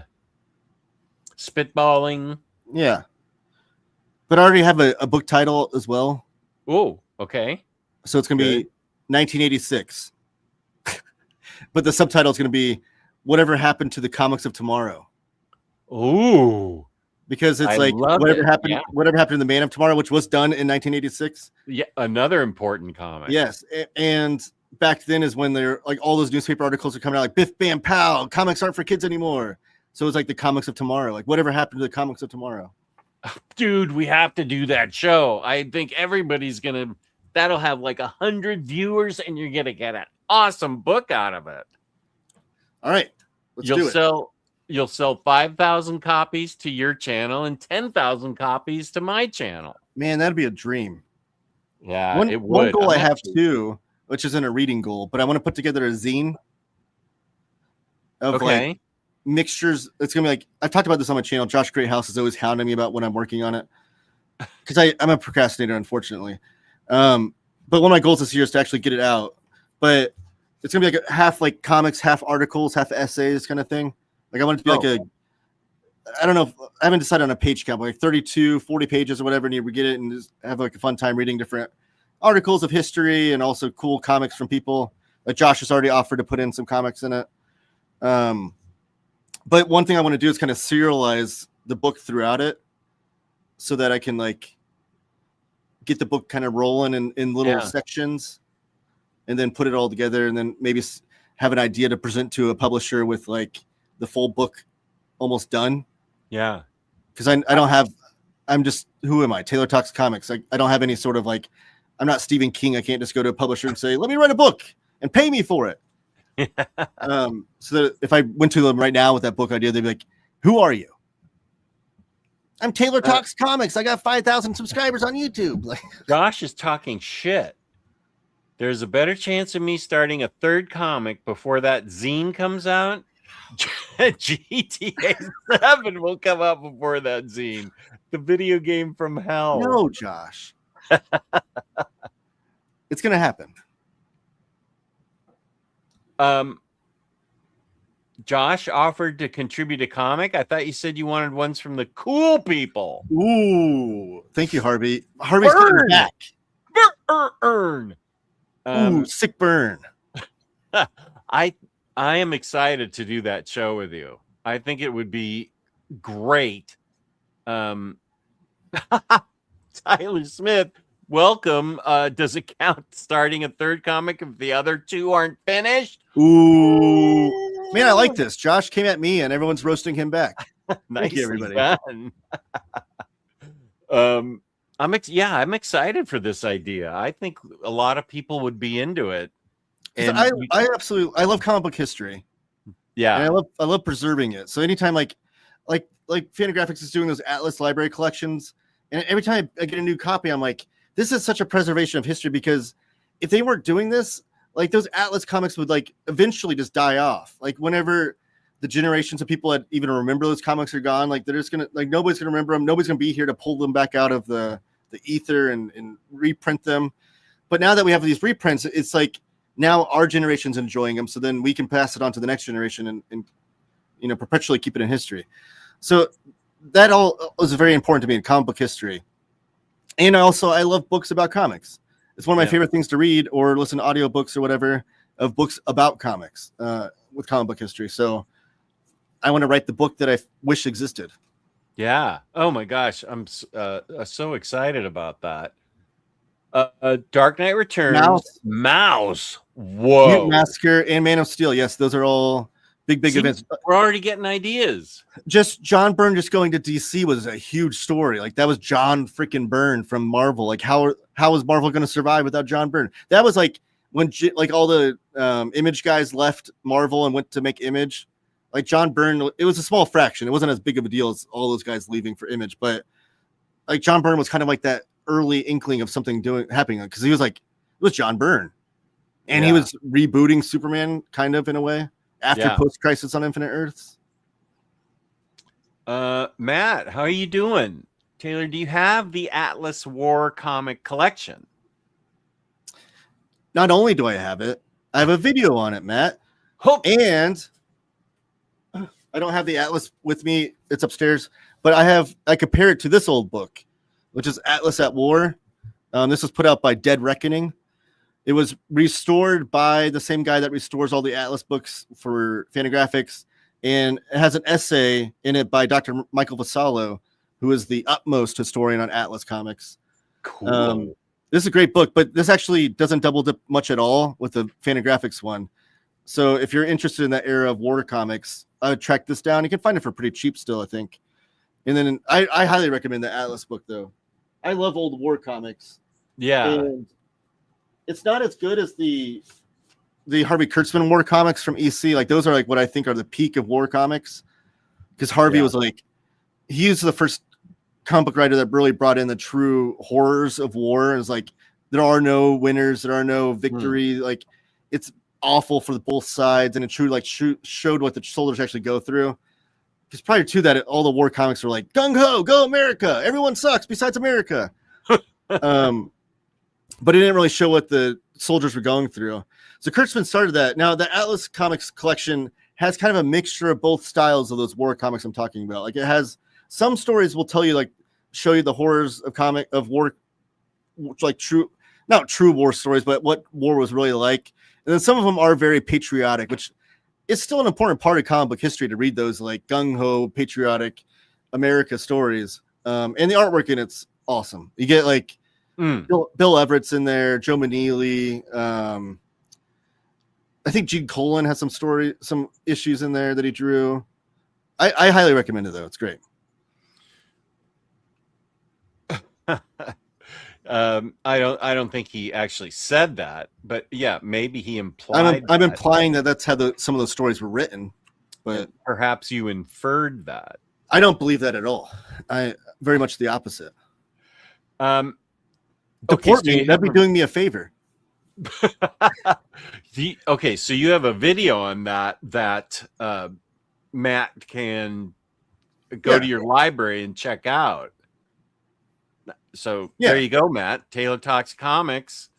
I have a playlist, Matt, of all the Atlas books I've shown off so far. Because I have all of them. That's amazing. Actually, I have one that's coming out this month. Snafu. Do you remember Snafu by chance? I don't think I do. Let me go snag it. Hold on. All right. Larry's Library. I did. Oh, what a great video. I did my top 10 favorite comics of 86 and one for every year of the 80s. That is a great idea. Good for you. I love that series, Larry. I watched those videos. Nice. This is Snafu. This is the next Atlas Comics library that's coming out. It's volume 8. You can see that at the top. And this is when Stan Lee and Atlas and the Atlas Bullpen tried to do their own Mad magazine. Oh, and so when I heard about this collection coming out, I had never read Snafu. It's never been collected before. So I assumed it was going to be like just like comic strips that are like funny, but they actually like fully like did their own Mad magazine version. Like this looks like stuff from the old early Mad magazine. Oh my gosh, I want that. Like this, like even has like fake articles and fake advertisements in it. Yeah, like this looks like old magazines. It really does. It has the art is great. Yeah, it has every issue. Every issue of Snafu is in this book. And this is put out by Fantagraphics? Yeah, it comes out this month, like in the next week or so, I think. Do you have a video on it? Not yet, because I always do whenever I get my review copies, I do the video. I try to do them. I'm behind. I'll be honest. I'm behind on my Fantagraphics videos, but I try to do them the week that the book comes out. Here's one of the covers. Okay. Wait, let me highlight you again. Oh, cool. What year did that start coming out? It was only 3 issues. Snafu 1 through 3. Oh, and it was November 55 through January 56. Okay. So we're on like, what is that? 70 year anniversary? Wow. I love those early Mad magazines that. Yeah, it's a cool magazine though. It looks like each issue is about 70 pages. Oh, whoa. That's big. Yeah. It's got Bill Everett, Joe Maneely, John Severin, who John Severin did Mad Magazine stuff. So it's kind of interesting. He did Cracked. Man, John Severin he kind of crossed over in all those funny mags. Wait, was Bill Everett the one who created Submariner? Yeah. Okay. John Severin. I'm trying to see who else is in here. Marie Severin, who's John's sister. Those are the only names I'm seeing. Maneely, Severin, and Russ Heath. Whoa. Okay. But these Atlas collections too, they have like they kick off with an essay by Dr. Michael Fasalo. Like I said, he's like the utmost historian. Yeah. And these essays, again, I love comic book history. Oh, look, there's Mad Magazine. Nice. These essays that he writes are worth the price of admission alone. Hey, look, Bunk. Bunk, you have your own comic. There's a magazine called Bunk. Oh, we need to find it. Yeah. But the essays in the beginning from Dr. Michael Vassallo are amazing. I love reading them. That is cool. It does say mature content, so beware. Right up my alley. But yeah, I don't think it's going to be as good as Mad, probably. But it is comics history, and I know why you get excited about it. I feel the same way about it. Razor says Jim Rugg released I have a that zine. zine. Oh, you do. Plenty of research can be done there, Taylor. wonder if I have Where do you get that? That's interesting. It's from his website. That's really interesting. Yeah, he. I would love Jim. I'm a huge Jim Rugg fan, and I know he loves 1986. He brings it up all the time. So it would be a dream of mine if I could get Jim to like design the book for me, because he's an amazing book designer as well, and maybe even write a foreword. Ooh. Nobody bothered him about that yet. I want to actually have a book I can present to him first, but I am going to try to get that. I'm going to present it to him and see what could happen. That's really awesome. That's a far out goal as far as the book goes as well. Here, Yarna asks, how heavy is the Locust book? Holdable or has to lay on something? It's pretty light actually, because it's on matte paper. So it weighs less. I mean, I feel like it weighs a little bit less than your typical omnibus. Because it's on matte paper and it lays pretty flat. Like there's no gutter loss. That's cool. No gutter loss. I love that. Yeah, it doesn't have much of an eye, but you can see like there's no gutter loss really. Yeah. Oh, Safari, you just did me a favor. That's my third. Oh wait, yeah, I was gonna say Birds of Prey Volume 2. But wait, Birds of Prey Volume 2 has already come out. What the hell am I thinking of? Whatever. Dark Patterns is the book. I haven't read any of it, but nobody has said it's mediocre. Everybody's saying it's one of the best Batman books ever. So that's the third one I'm looking forward to this year. Thank you for saying that. Andrew, I pre-ordered the Wally Wood artist edition knowing full well I have nowhere to put it. Wally Andrew, Wood. Exact same scenario. I've done the same thing. I pre-ordered it. I have no idea where I'm going to put it, but I'm excited for that one because that one has like they packed in like 3 or 4 more stories that were not in the original printing of that book. Oh, really? Yeah. I love Wally Wood. Oh, so good.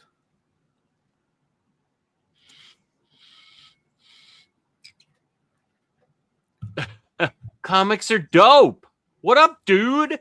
The Library of Trumpness, right? Speaking of humor mags, do you ever read the Panic EC comics? Oh no, but I do. I'm aware of them. Yeah, because like when Mad was taking off, they did the offshoot called Panic, and the rights are weird because Mad is owned by DC now, but everything else from EC is owned by whoever owns those rights. I don't know. So they're currently doing like the EC Artist Library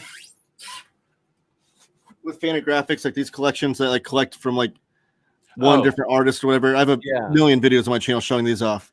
But the next volume coming out is called My Gun is the Jury, and it's collecting all the Panic stories that both Jack Davis and Wally Wood did. Ooh. So it'll be a collection like this. It's, slim, nice, little handsome hardcover. All the artwork's black and white. And it'll be all the Panic stuff, all the humor stuff from Panic that Wallace Wood and Jack Davis both did. That's awesome. There might have been, but I want the omnibus. I don't know if that's a compendium. I think that was a reprint of the thick trades or something. Oh yeah, that makes sense. Comics are dope. Jealous of Jess's DC lamp. Woo, jealousy. I love it. And Taylor's comic bunker. I know. Thank you. That's what my wife and I were talking about the other day. She's like, how do we make it look less like a dungeon? And I don't know. we're trying though. And bless her, she's helping me out. But that's awesome. When you have the wife chip in. Yeah, she hates I don't want to say hates, but she doesn't like comics. But she'll help me with these things like this. Yeah. Very supportive. That's the best. they won't let Jess in to see Amazing Fantasy 15. Oh, They know he hates Ditko. that's I noticed a sense of like trepidation from you about going there, and that was why you knew when they saw you walk in, they're gonna be like, no, he hates Ditko. Too much Ditko there, man. Jess, I just sent Omar a deluxe of Neil Adams with that with terrible inks and color. Tell Omar to send it to you. I would love to have that to compare with. Did you send it to Omar because he like pissed you off? Yeah, what how come you sent that to Omar and not me? Although Omar and I disagree highly on the restoration of comics, so maybe Omar likes that kind of stuff. Oh, here, thank you, James. Why I dislike Neil Adams' Batman Omnibus with a fiery passion. Even back then, I knew not to use the word hate. Dislike. Thank you. Okay, wait a sec. Oh, speaking of hate, yes. Did you read Hate Revisited? Or did you get... I have the comics, the singles. Okay. And of course, I don't know where they are. I think they're still on my coffee table right over there. Because he's doing another issue of, but it's called Butch, and it's about Butch. I think it comes out in February.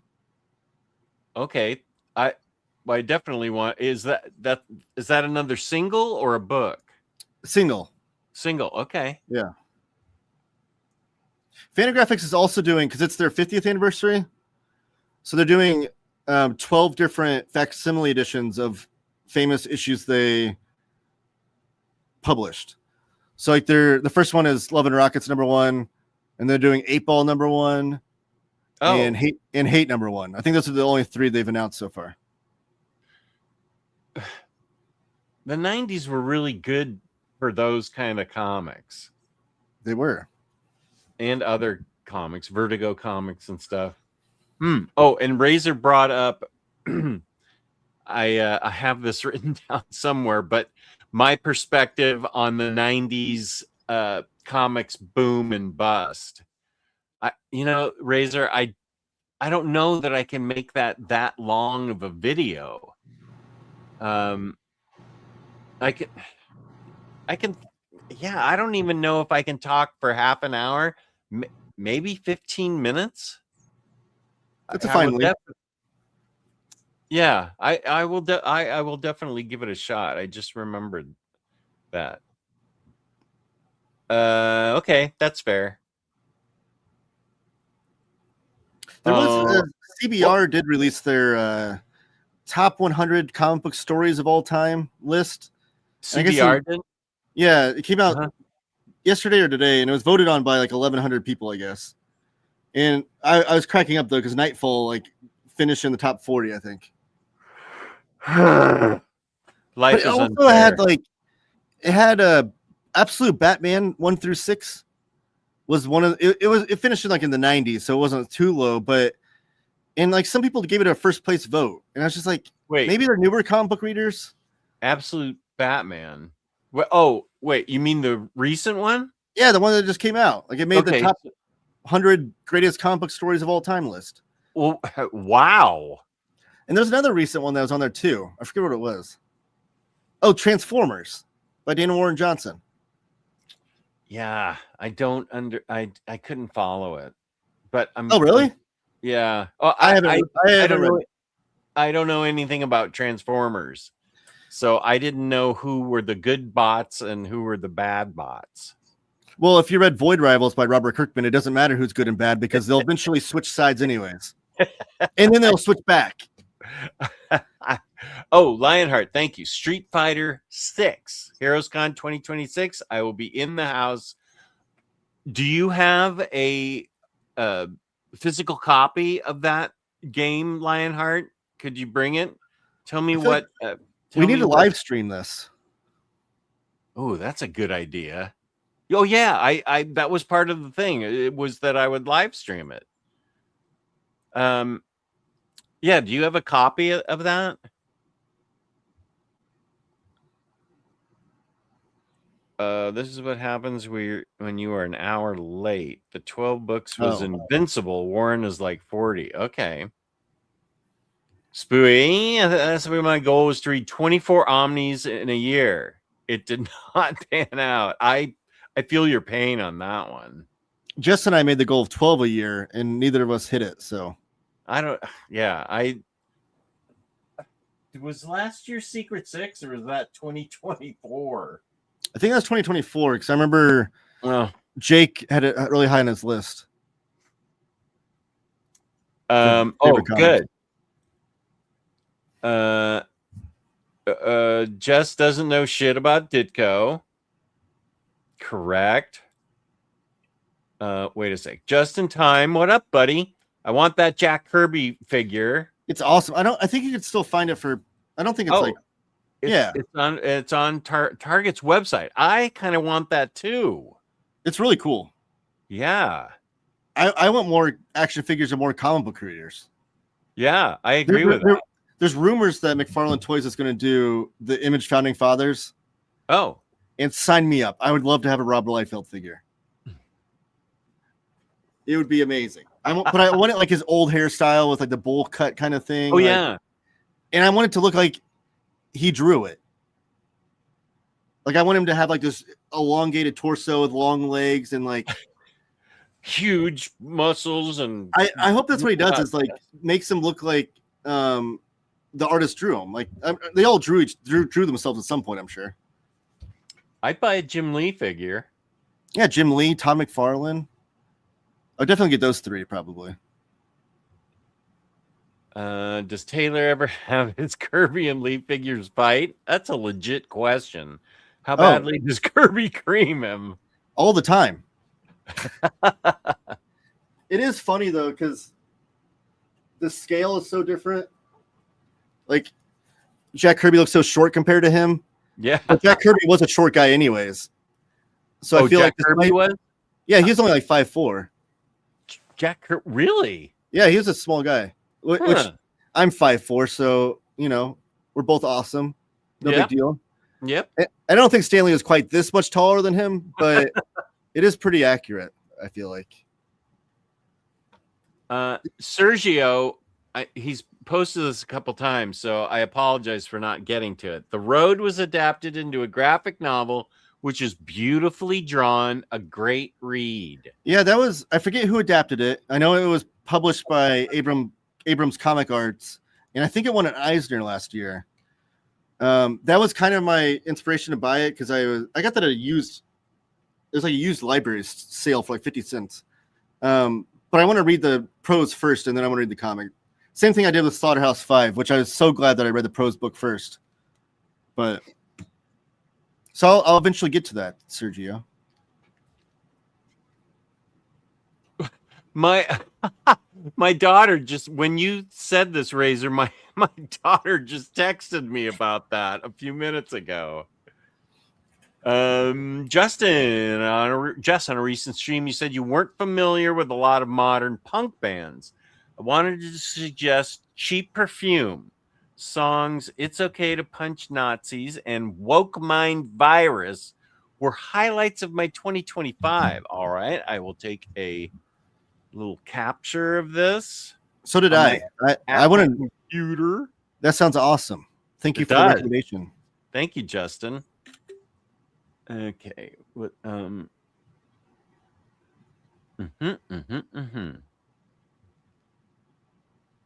Okay. Thank you, Justin. That's awesome. Here's some Apple not digging it. Apple really? haters. Oh, I'm an Apple guy. I've got the iPhone, I've got the MacBook Air, I have an Apple TV upstairs. Same. I have a iPad to go with my iPhone, and I'm very much a creature of habit. So if I find a technology or thing that works for me, it's hard for me to change. It's like the Apple. I've had iPhones for the last, I don't know, 15 plus years. I can't change now. Yeah, you've already seen how bad I am with just Apple stuff. Can you imagine me on a PC with whatever that is, Control C :: or whatever it is And, to and start it up. the F5 button, like, what do you even do with that? Yeah, I don't know anything about PCs. Oh, Larry builds his own PCs. Impressive. Yeah, that's the thing. People say about the iPhone is like, there's no customization. You can't do your own. I'm not into that anyway. So people that like jailbreak their phones and like add all kinds of crazy things to it. Like, I just want it to be able to tell me the weather. I want to be able to watch whatever Netflix or YouTube on it. Like, I don't need it to play Super Mario Brothers from Super Nintendo or anything. Okay, wait.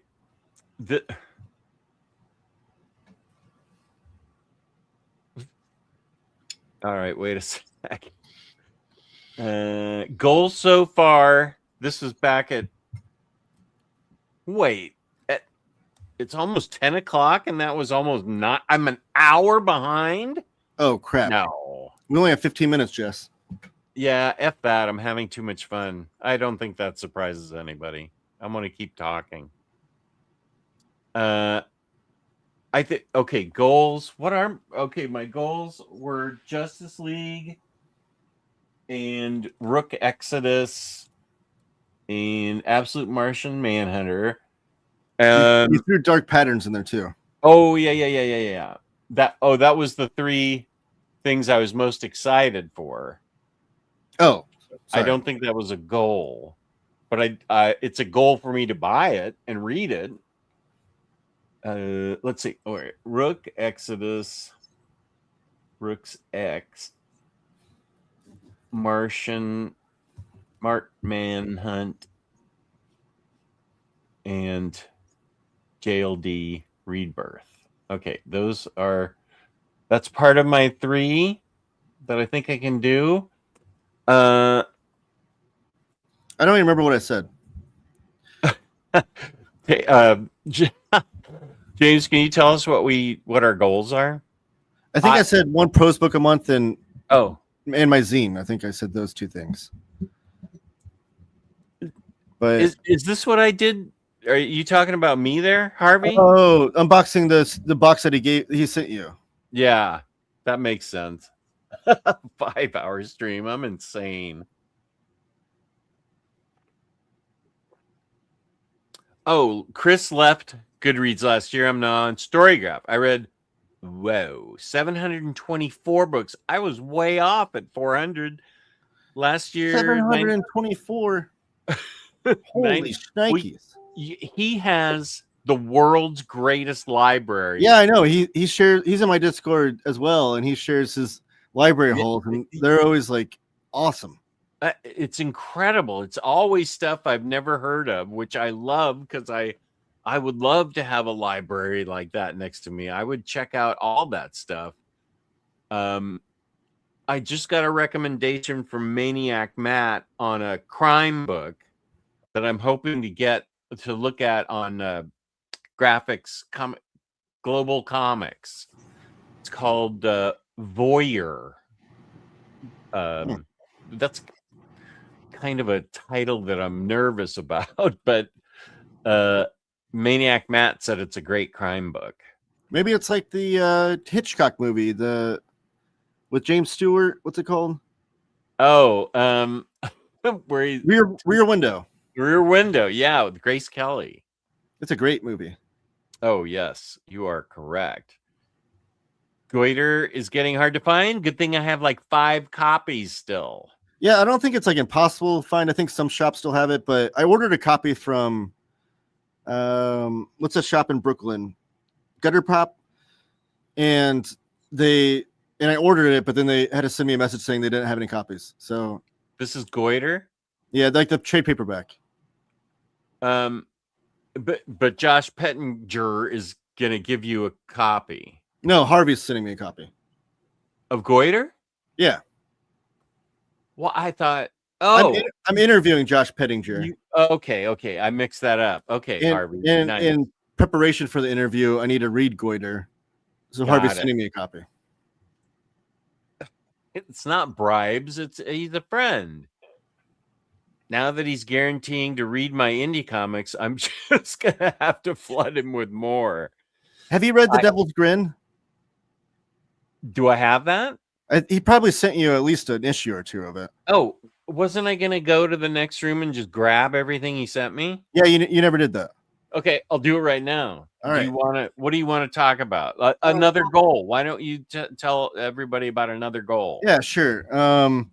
Goals. Well, the things that you make a list of things that you want to achieve in the year. No, I think my big reading goal though this year, in all honesty, I want to beat my reading goal on Goodreads, which I think this year will have to be 119. So I always try to do one more book than I did the previous year. It will be harder this year though if I'm mixing in so much prose into my reading, but I think it's still attainable. So that's like the big reading goal I guess I have is one prose book a month, and then also 119 books for the whole year. It is interesting on Goodreads how they give you like the page count at the end of the year. Because last year, even though I read more books in 1 year than I ever have on Goodreads, it still wasn't as many pages that I've read previously. So that is interesting. But yeah, I think I don't know that I don't like kind of like what Jess said. I don't like setting too many specific goals because then I fall behind on them, and then it's hard to like go back to them. Like it's like if I get so far behind, like the one omnibus a month thing that last year, by March I was already behind on it. So then I was like, okay, then I have to read 2 a month here and there to catch back up, and it's hard to do that. So I like setting the goal for the amount of books I'm going to read in the whole year, and tracking that. Last year was actually the first year I was ahead of schedule. Normally, the last 2 weeks of December I'm trying to catch up. And I'm reading up like as many books as I can to catch up. This was the first year I actually beat my goal before December 1st even happened. So that was nice to be able to relax in December and read kind of what I wanted to.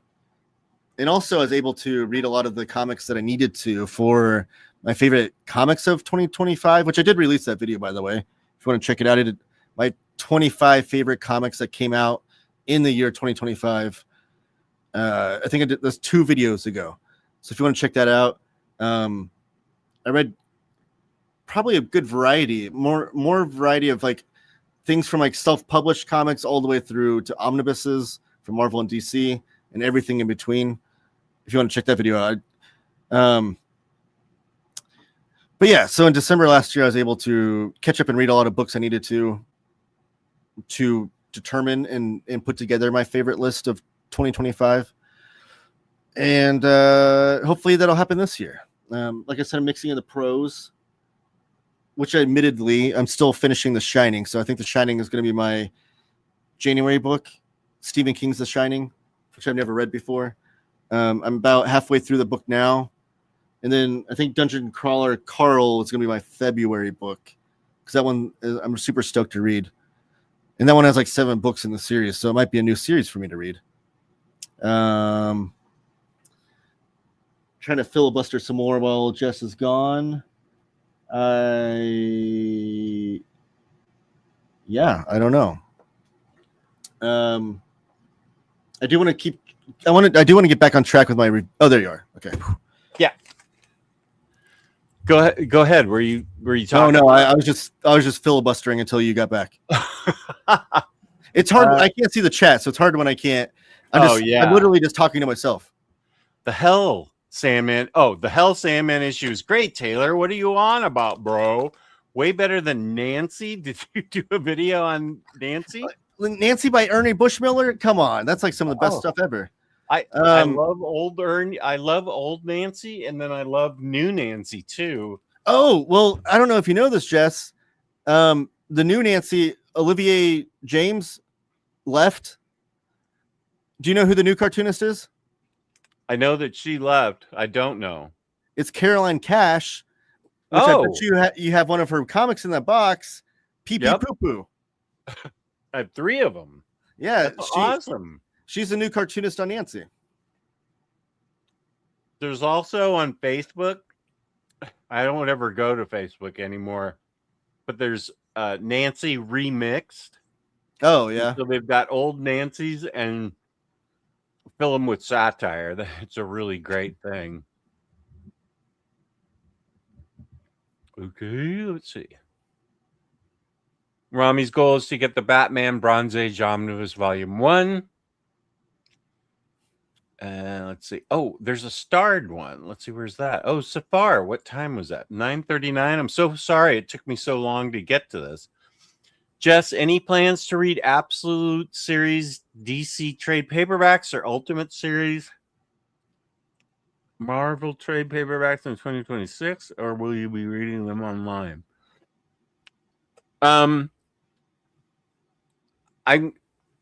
I have what I have of the Absolute series so far is all hardcover. I definitely, as a goal, I want to read everything that comes out in Absolute hardcover, standard hardcover. The only Absolute series I've read so far was Martian Manhunter. Did you dig it? It was a tremendous. I love it. That's Safari. That's one book that I am going to get to this week as part of my goals. And I did read the first 6 issues of each of the Ultimate series last year, and the only one that I really dug was X-Men. Oh, you did dig X-Men. Oh yeah, Peach Momoko is awesome. I agree. Ultimate series, I'm gonna wait and see how if they all get collected together. I'm sure they will. There's gonna be omnibuses, I'm sure, whenever they're all said and done.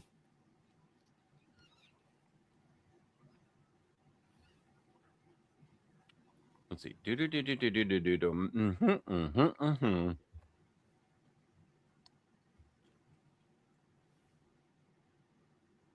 I read Sandman in the early 90s, high school. It changed my life, but I get it if not discovered in that context. Oh. I get why it's a historically important comic, and I don't. That's not on the same level of like me not liking Kirkman to me. Like I understand Steinman's important, and I could see the merit in the writing of it. Like I could see why people like it as a literary comic, but it's just not for me, I guess. I don't know. And those other chatters.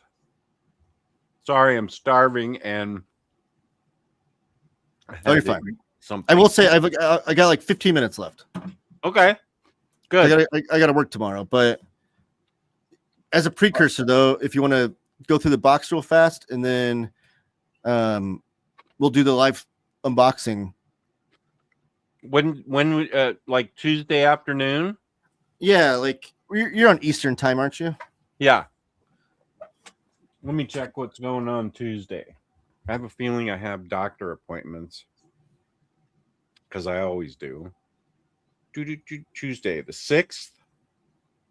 Yeah, I'm fine. Yeah, I'm fine to do that. It'll have to be like a short one though. Like I don't know, like 1 o'clock. Is that? Yeah, sure. 1 o'clock's fine. 1 o'clock to 2 o'clock, maybe. Yeah, that'd be great. Perfect. Live unboxing. Woo! I mean, that's as long as the mail people deliver them. Yeah, in time. But so as a precursor, what did you get last time? Harvey sent you some stuff.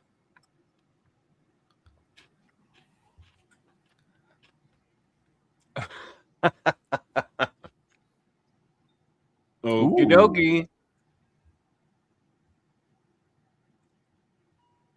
I even guessed the okay, wait.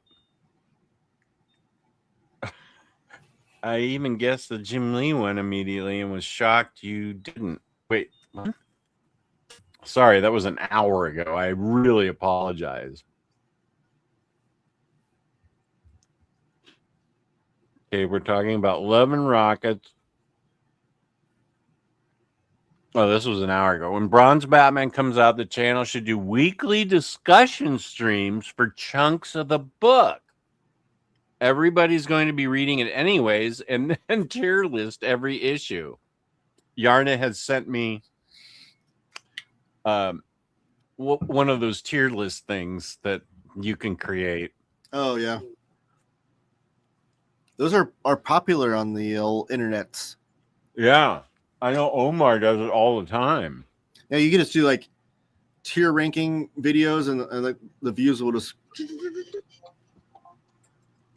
Okay, 15 minutes though, or whenever you want to stop. This is a great idea, Yarne. Let me copy it real quick. Whoop. It's a great idea. Okay. Let me go back now to do we know? Did you say what your next goal was? Oh, it was 119 books for the year. 119, yeah. Yeah. Oh, whoops, I just saw Kane. Oh, and Bat Cato. Oh, good. You two are still at it. Better late than never. Good to have you here.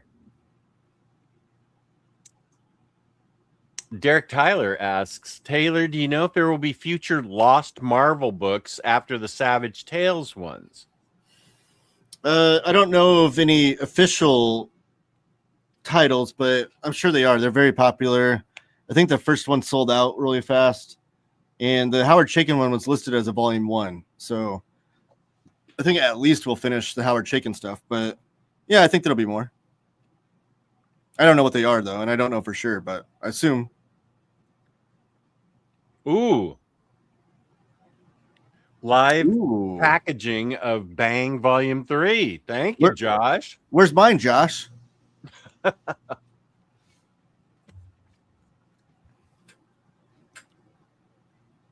Devil's Grin did nothing for me. Also, don't like the art style. Oh, okay. That was my number 2 book of the year. Oh, was it? And then Precious Rubbish was my number 1, which I don't know if I have that down here anymore. This is recent. 1 or 2 Taylor goals so far. Read 118 books this year. Read 1 prose book a month.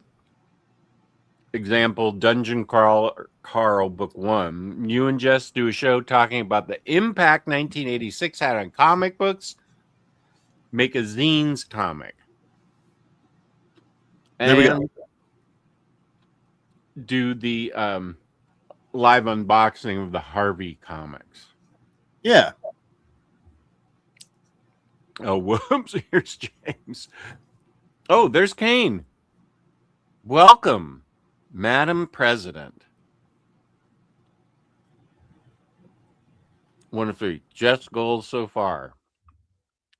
Only do 2 hours streams, nothing over 2 hours. I already ruined that. Make a video. Oh. About all the Flash Silver Age omnis. Right. Do you think those should be individual videos, Taylor, or just one covering them all? You can just do one and just say like what makes Silver Age Flash so great. Maybe title it that, so then it doesn't have to specifically be about the omnibuses, since you're worried about since they're out of print. Just make a video called like what made Flash Silver Age so great, and then focus on the omnibuses to sell your point, I guess. But yeah, so great. All right, thank you, James and Taylor.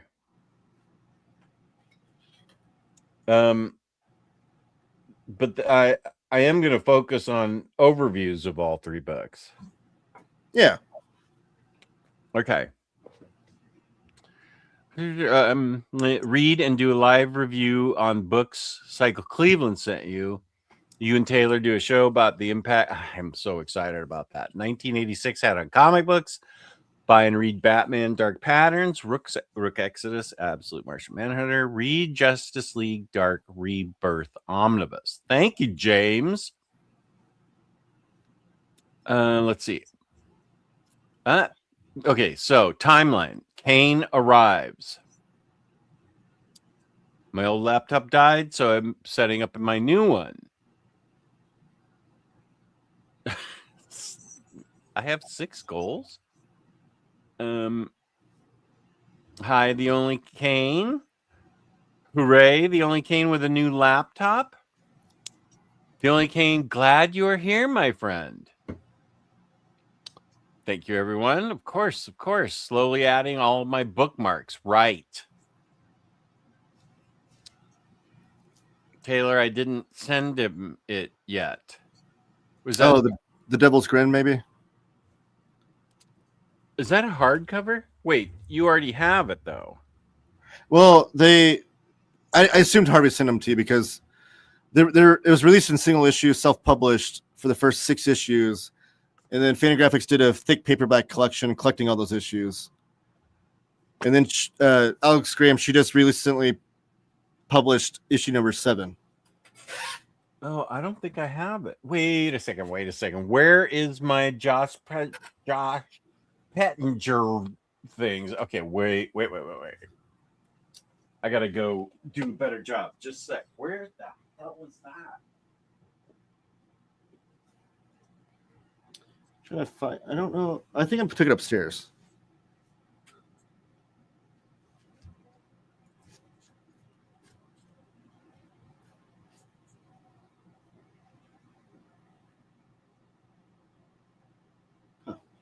I don't know. So you are going to send him Devil's Grin, I'm assuming. I'm assuming that's what you're talking about, Harvey. How far behind in the chat are we?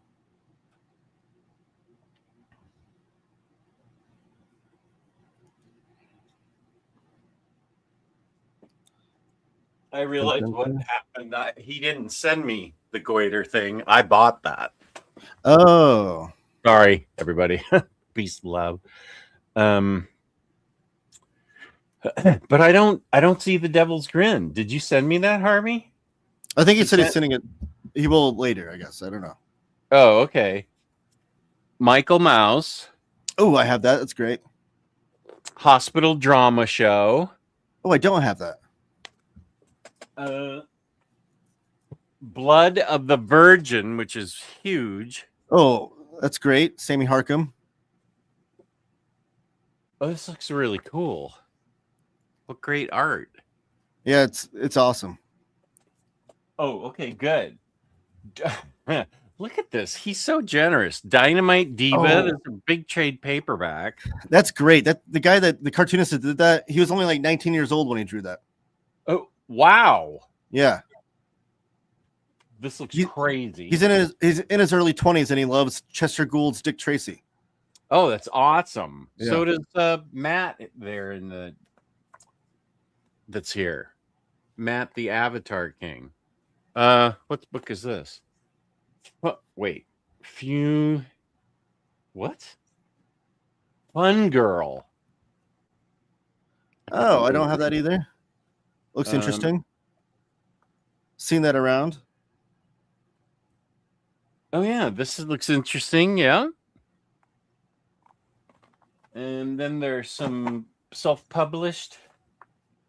No, I think I bought these myself. Blammo by Van Sciver. Yeah, these are all me. My Hot Date by Sciver. Okay, I bought those myself. Muscle Horse. Oh, by Nate Garcia. He's also a young cartoonist. Oh yeah. I think Cycle Cleveland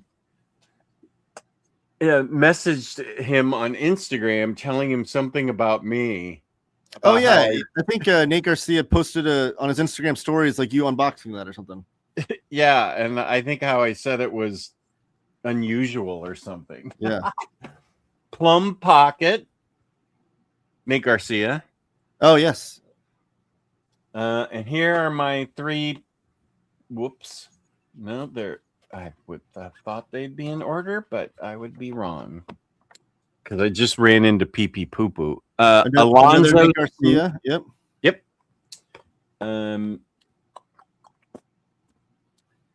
You will own nothing. Wait, what? You got it right. What's that? You will own nothing and be happy. Okay, yeah, I had trouble reading this. That's Simon Hanselman. I interviewed Simon on my channel. Nice. Yeah, I'm very familiar with Yeah. this stuff. Nope. Okay, that's Reed. That's Reed Chancellor. Ah, here it is. And then I myself got the 3 pee pee poo poo books.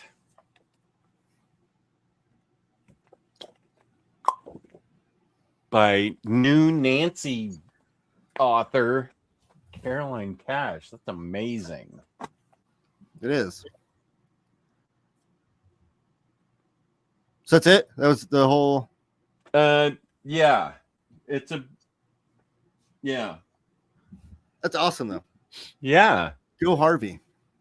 Thank you very much. Another person that couldn't get into it. I tried reading Sandman, Derek says, when I was a teen in the 80s and couldn't get into it. Oh, came back to it in my mid-20s and ended up loving it. Very interesting to me. I have heard X-Men Ultimate by Peach gets better in the latter issues. Well, that's great because I loved the first 6 issues I read. So I'm looking forward to one day them having that omnibus whenever it does come out. The Eventually. Ultimate one? Yeah, I'm sure they'll inevitably do Yeah. Ultimate X-Men by Peach Momoko.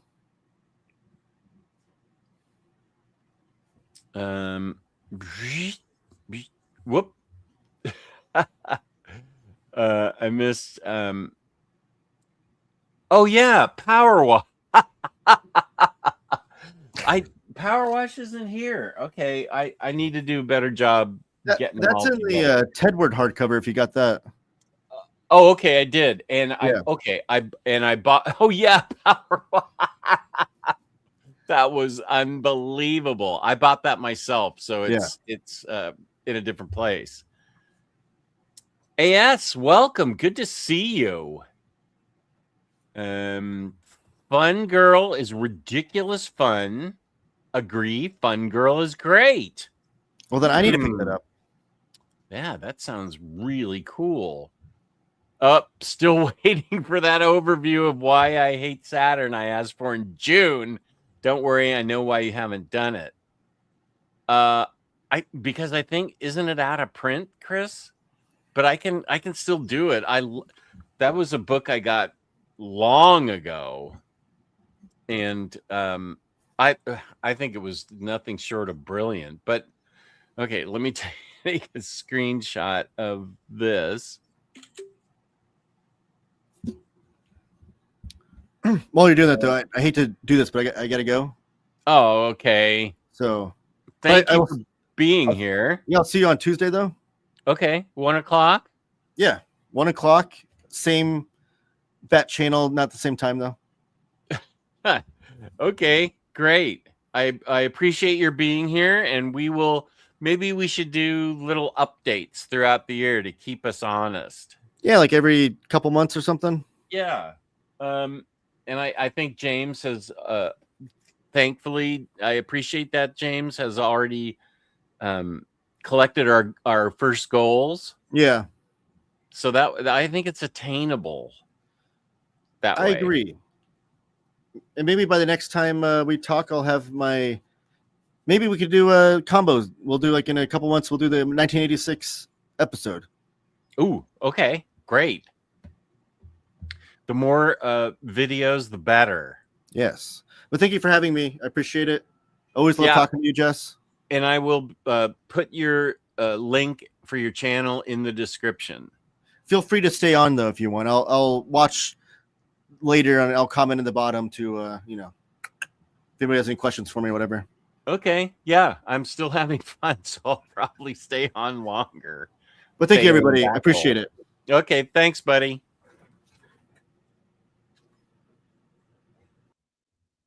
Okay. So, let me see. Jess doesn't know shit about Ditko. Oh, I missed it. It's Taylor. It was for Taylor. Okay, wait. Here's what I was eating, a Kit Kat bar. Here's what Jess got in box one from memory. Michael Mouse, the complete comics of Nate Garcia up until that point. Oh, and I stuck the Goiter books with the Goiter collection. Blood of the Virgin color special. Yep, I showed that one.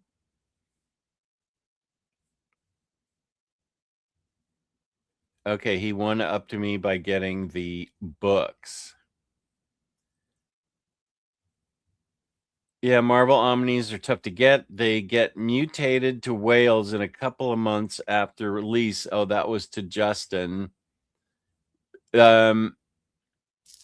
Wait, Safar said something. James, you forgot finish Invincible. I'm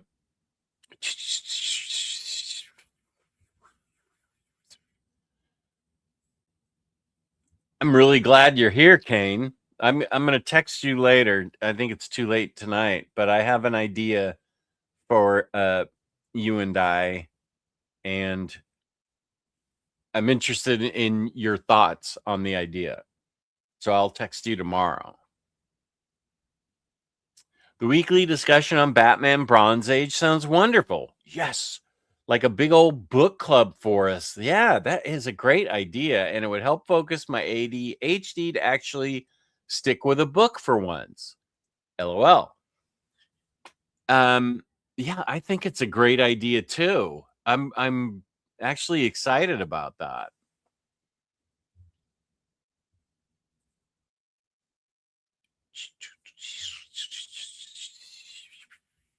Oh, Safar also has ADHD. I am trying to stick with trades.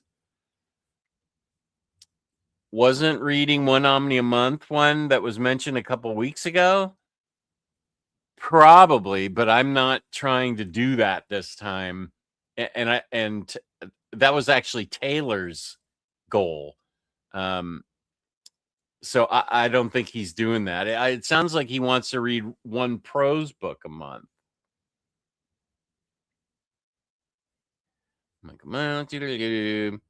Oh, Derek Tyler, that was Jess's goal this year. He said he only wants to set goals he thinks he will actually complete this year. Right.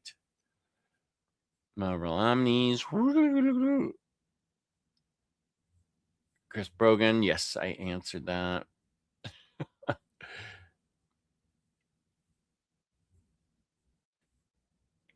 I suspect just burned every Pettinger book in a fire after what he saw in Power Wash. That was twisted. What is your plan for next Saturday? Live hair appointment with Dom of X. I need to get those products for my hair. There was the sea salt spray and then the powder that he puts in there. He used to use gel, but I guess he's gone to powder and sea salt spray. Yeah, thank you, James. I will definitely. Okay, wait. I will definitely get in touch. I need to get in touch with Kane, and I need to get in touch with Dom. Text Kane. I know what that's about, but I need to say, and Dom hair. Thank you, James. Oh, Taylor Talks Comics YouTube. Thank you, James. Taylor Talks Comics Discord. Here's my Discord. Thank you, James.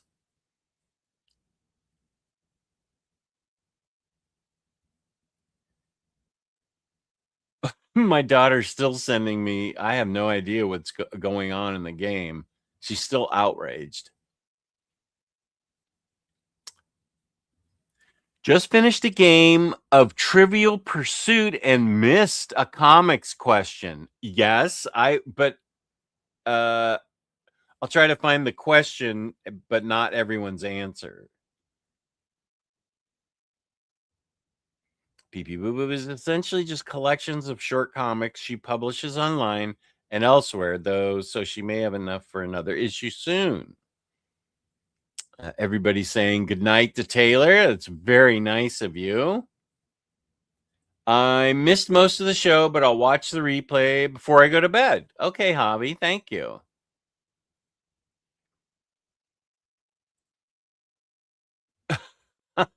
Sorry, doesn't know shit about Ditko. I didn't get to that quick enough.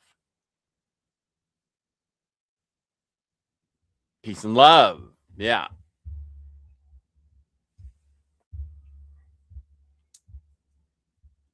This is a good one from Brian. My only goal is to read more than I buy this year. That is an important point.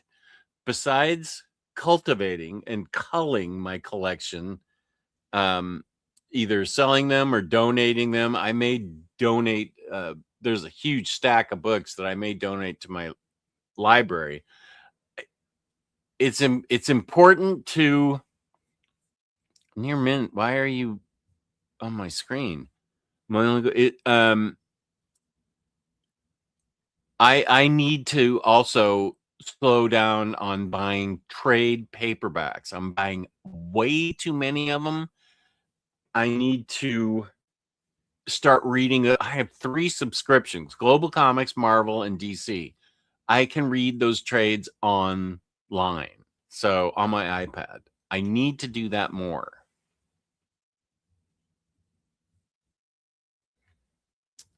I'm open to suggestion, but I think that Dom has a particular brand of powder and sea salt spray. I'm open to suggestions, though.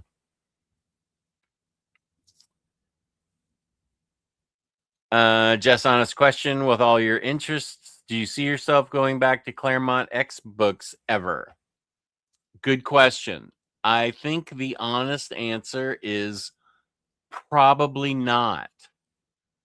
I know they're classic stories. I genuinely want to read them. Maybe I should just read the first one and see how much it grabs me. Fair question, though. And I know this one. What comic book artist works for? That would be Daniel Clowes. Clowes, Clowes. Who amongst our viewers got that? Let's see if it came in. Oh, Safari, you did another one. Thank you. Thank you for the super chat. Maybe this year we will have your top 5 or 10 comic artists and top 5 comic writer video. No, I do remember I have that. Actually, it might be right here. That's my favorite, my top 5 of bands. Rock bands. Okay. No, that's, you know why I'm having trouble with it? Because it's hard for me to come up with just 5 artists. If I can do 10 artists and 10 writers, then then I could do it. That's okay. I will write that down. No promises, but I will write that down. Top 10 artist. This is good because it's giving me ideas for videos. Writers. Thank you, Safari. I appreciate it a lot.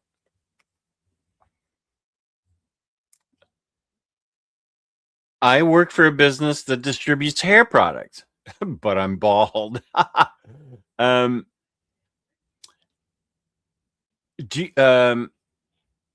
mean, if you want to suggest what I get for powder, I should text Dom, but for powder and spray, I'd be happy to take your suggestions on what you sell. Need a Jess on my team. Yes, I'm a longtime lover of his works. Do you mean again? Don't do a readathon. Way too much. Keep it contained and free flowing. Absolutely. Good advice. Thank you. Okay, Taylor said goodbye. Let's see if I missed anything up above. ADHD.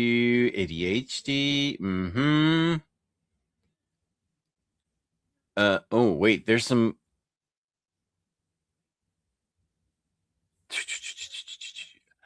Harvey. Actually, I think the literary aspect of Sandman is its weakest link. The art is the best aspect by far.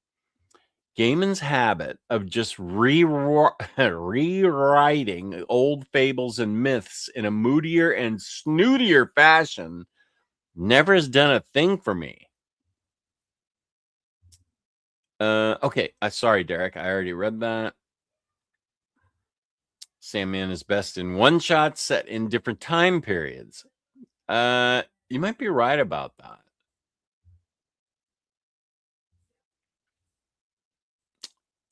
I think that.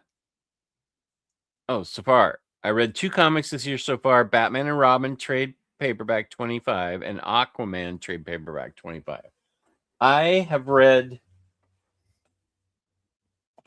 I think I've read. Oh no, I have a stack of what I've read this year. I actually have been reading a lot recently. Here's what I have read this year. And I'm definitely doing, my top 20 books. And I'm definitely doing my favorite comic covers from last year. Comic covers, best of top 20, 2025 fave covers. Okay, here's what I read so far this year. Zatanna, it's showtime. I can give a quick review of this. First of all, I really loved the concept. I loved everything that Jamal Campbell was doing. Loved the art.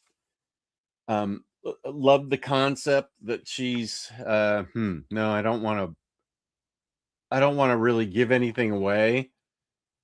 I felt like, how many issues was this? 1 through 6.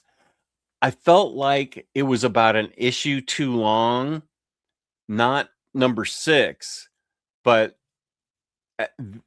I can say it. It won't spoil it. There's a dream. She gets stuck in a dream, and that was very long. That needed to be cut by about an issue. That was too long, but I loved everything else about it, and including how she solved things and figured things out. I think the artwork and the coloring is beautiful, and there's as you can see, there's really cool lettering in this. I really like when there's, and of course you have to read her spells backwards, so that's cool. So I read this. Halfway through the Black Canary book, the beatdown is happening. No, best of the best. I'm enjoying it so far. Halfway through. I think I have to read it all the way through before I can make a judgment. I read Fantastic Four number 5. Now I need to get to number 6.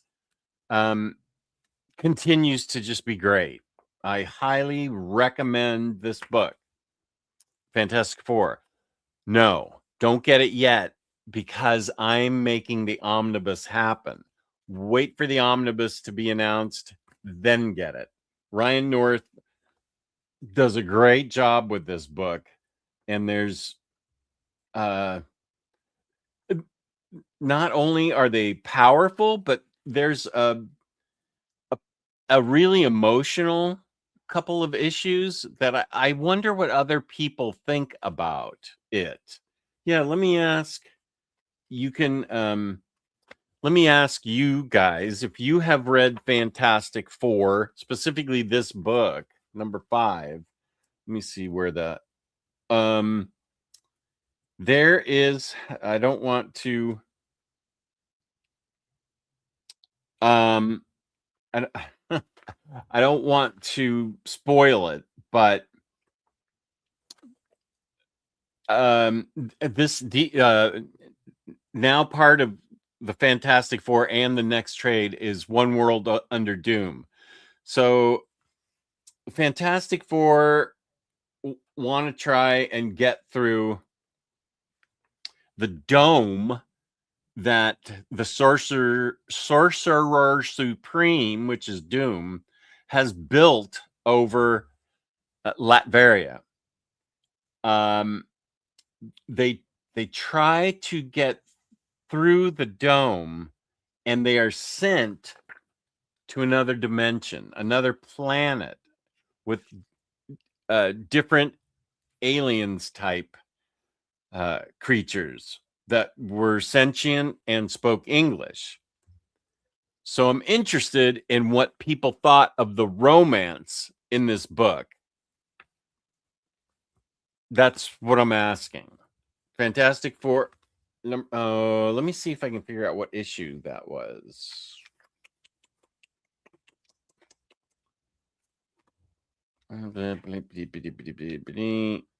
What issues is here? 23 through 28. Oh yeah, there's so many good stories. It looks like issue 25 is the one I'm talking about.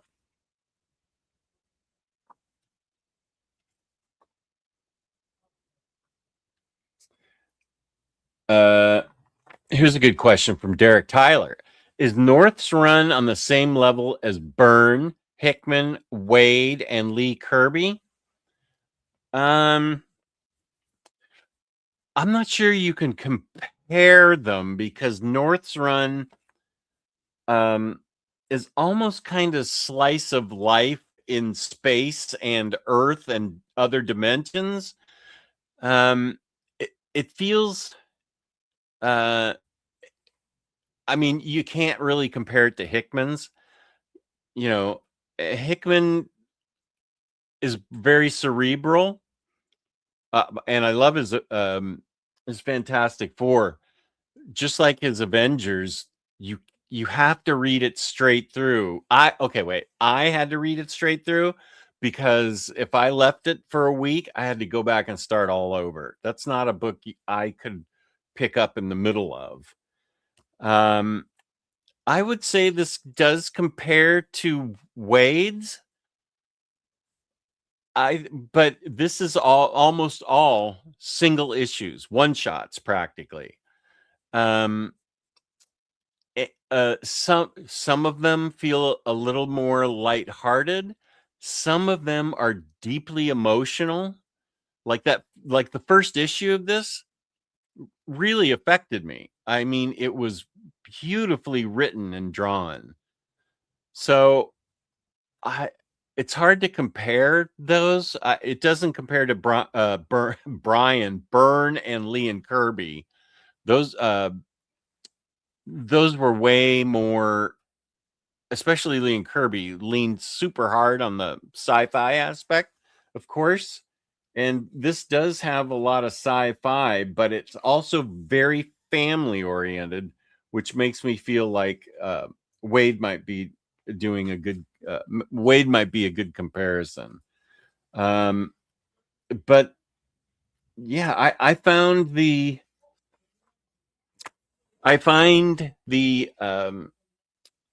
science fiction-y parts of it very well thought out. Certainly nothing I could ever think of. And it involves Alicia Masters Grimm gets more agency in the books, especially starting out in the first trade paperback. She's involved a lot, and I think it's great. And the two children they adopted, the Thing and Alicia, they get shown more too. But I really like that Alicia is featured more. Okay, so I read that. Sorry, that took a long time. As recommended, I'm not gonna. I didn't like that, but as recommended by Crisis, Kieran Gillen's Power Fantasy.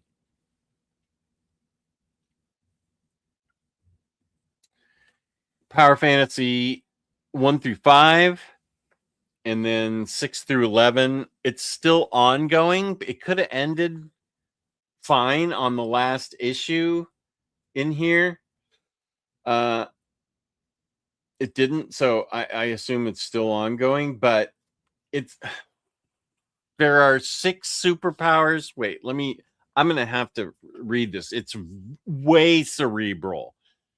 I absolutely could not leave this for 2 weeks or a week. Gotta start over. It's very high concept. It's excellent, but it's very cerebral, very well written, very well drawn. Imagine 6. Wait, I can show art. Imagine 6 people of such power that the world would end if they came into conflict. Now imagine them never coming into conflict. Which is easier? Critically acclaimed series continues to pull blocks from the Jenga tower of total annihilation. That's what's on the back for 6 and 11. It's extremely cool, but it's a real character study on the powers, the superpowers they're called. It's a character study on a delicate balance of, like they said, not ever coming into conflict with the 6 superpowers, but something's building to happen here. In the second, well, the first through the second book is setting it all up. Some things do happen in this. Earth. What's it say on the back of this one? There are 6 superpowers. This is on volume 1. 6 superpowers on Earth, as in individuals with the destructive capacity of the nuclear arsenal of the USA. The planet's survival relies on them never, ever coming into conflict. There are all kinds of loyalties between these people. There's trust issues. There are psychological issues going on with these guys. I highly recommend it, but don't leave it. Just get them both and read through them. This is an Image book. Yeah. So I would think it should be available on Hoopla or Global Comics if you want to try that out. This is a trade paperback. I am not sad that I bought. This is great. Oh my gosh, I have a huge mess here. I'd be here. Oh, Doc Elevator. I'd be curious to hear a quick Black Canary review when you're done. I enjoyed it, but had a serious nitpick. Interesting. Thanks to you, Jess, I got all the trades, and now I am getting the ongoing singles too of the North Fantastic Four run. Oh, great, Safar. Please tell me what you think of it. I think you're definitely in for a treat if you haven't read it yet. Sorcerer Supreme. Yeah, I am still alive. I just love talking to people without having to leave the house, right? Are we talking? Yeah, Remy. I didn't want to. Well, you already said it. Fantastic Four romance with a weird non-humanoid alien and Johnny. Yeah, I was wondering what other people thought of that.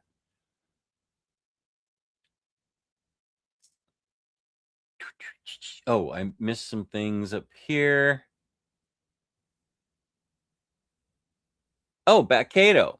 This week I finished the Warlord Omni and read Absolute New Frontier. Absolute New Frontier, both were outstanding.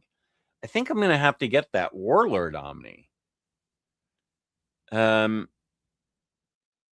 New Frontier. I haven't read it. It hasn't come out yet for me in collected edition.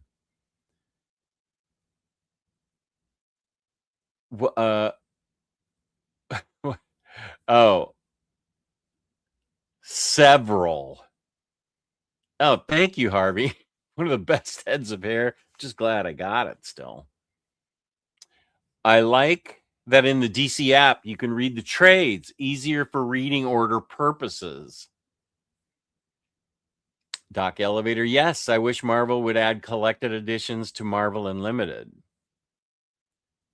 Has anyone else read the new Criminal One Shot? I know Bunk did from last month.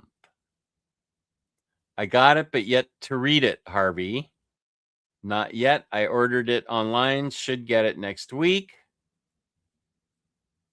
Curious about what everyone thinks of it. Lars, I am getting really tired of people dissing Sandman. Gaiman turned out to be a creep. Yeah. But compared to the generic superhero fare, it's one of the best comics ever. Even better than Goiter. Whoa. That's a serious charge. I'll be interested in what anybody named Harvey has said about that. LOL. Lars, every time I tried to read Sandman was pre-creep reveal. What's my favorite album? My favorite? I don't think I could. I mean, I could give you a few of my favorite albums. Like for the Beatles, it'd be Rubber Soul. For the Ramones, the Ramones, I can just see the album cover. Not Road to Ruin, not Rocket to Russia. It's the one that has Not My Place in the 9 to 5 World, and Batcato probably knows it. And We Want the Airwaves. That's the greatest song. I love that song. Okay, so that's the Ramones. I love the first. It's the original Sex Pistols album. I just listened to it a few days ago. I love My Bloody Valentine and Lush for shoegaze. I love Slater Kinney. I love Husker Du, Brian Ian, Sonic Youth. Daydream Nation's my favorite Sonic Youth album. Oh, and Neil Young. I love Neil Young. Incredibly jealous that Harvey was against the stage in the mosh pit, so close you could see Neil's sweat and the hair on his legs from his ripped and torn jeans. That, gosh, what a great experience that would have been. My favorite Neil Young album. It's probably what would it be? I loved every album until the Geffen era, which started in like the Geffen era started around 1986, I feel like. So I liked everything up until then.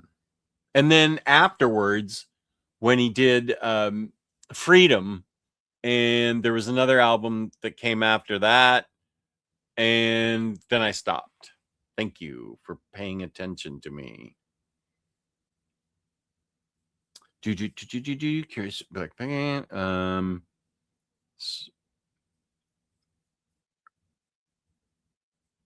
This would be a good show. FF run ranking.